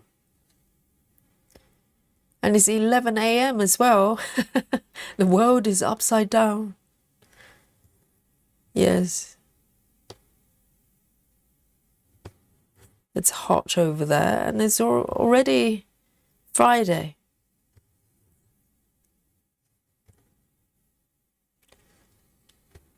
I mean, it's going to be Friday over here in 3 minutes. All right, then. This is going to be my last stitch here. And I'll give you a quick summary. And I'll let you know how many stitches I made today, okay? I'm curious to find out as well.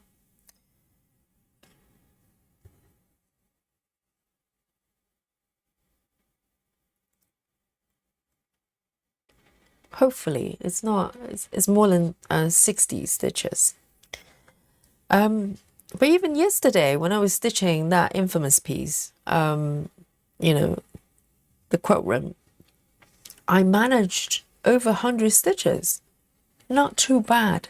So let me show you what's happening today on my project here. So this piece is so much fun to stitch. Look at this.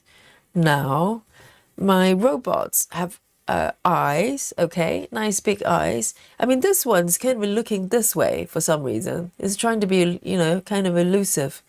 And this one's staring at me and with the mouth open. I don't know what the deal is. Why can't they close the, you know, robots can't have their mouths closed? No idea, but it's so cute. It's so cute, I have to say. And I'm not afraid of the eyes, okay? Gentle eyes. So, so this is what's happening today. I've been sort of, you know, adding more stitches around this piece here in no particular shape, but generally in the open diagonal direction. And I've got this little ball, this planet thingy, kind of finished and working on the robot head. I think the head is going to be completed very soon. And it's got the rest of the body coming up as well. So it's good fun. And I think to the right here, around this area, there's a kind of a flying saucer thing that looks like, you know, a lot of fun. So maybe my plan next would be moving my stitches over there, just finding interesting things that I can kind of, you know, pop in and out to stitch. Yeah, So this area has been very, very confetti. And so I think I've been doing quite well. You know, most of the work has been done with the head, and the stitches are so neat with this method. Because normally with somewhere so confetti, when I touch it, it will be quite bumpy. But this is totally flat and smooth. It's so nice and quite relaxing to do as well. And I think it's a great way to work with confetti as well. So if you haven't tried Color Flow, the method, pioneered by Gemma Stitches, give it a try. Give it a try. She's got a tutorial there as well. And hopefully at some point I will do a walkthrough as well, as, you know, coming from someone learning the method from Gemma. And also, you know,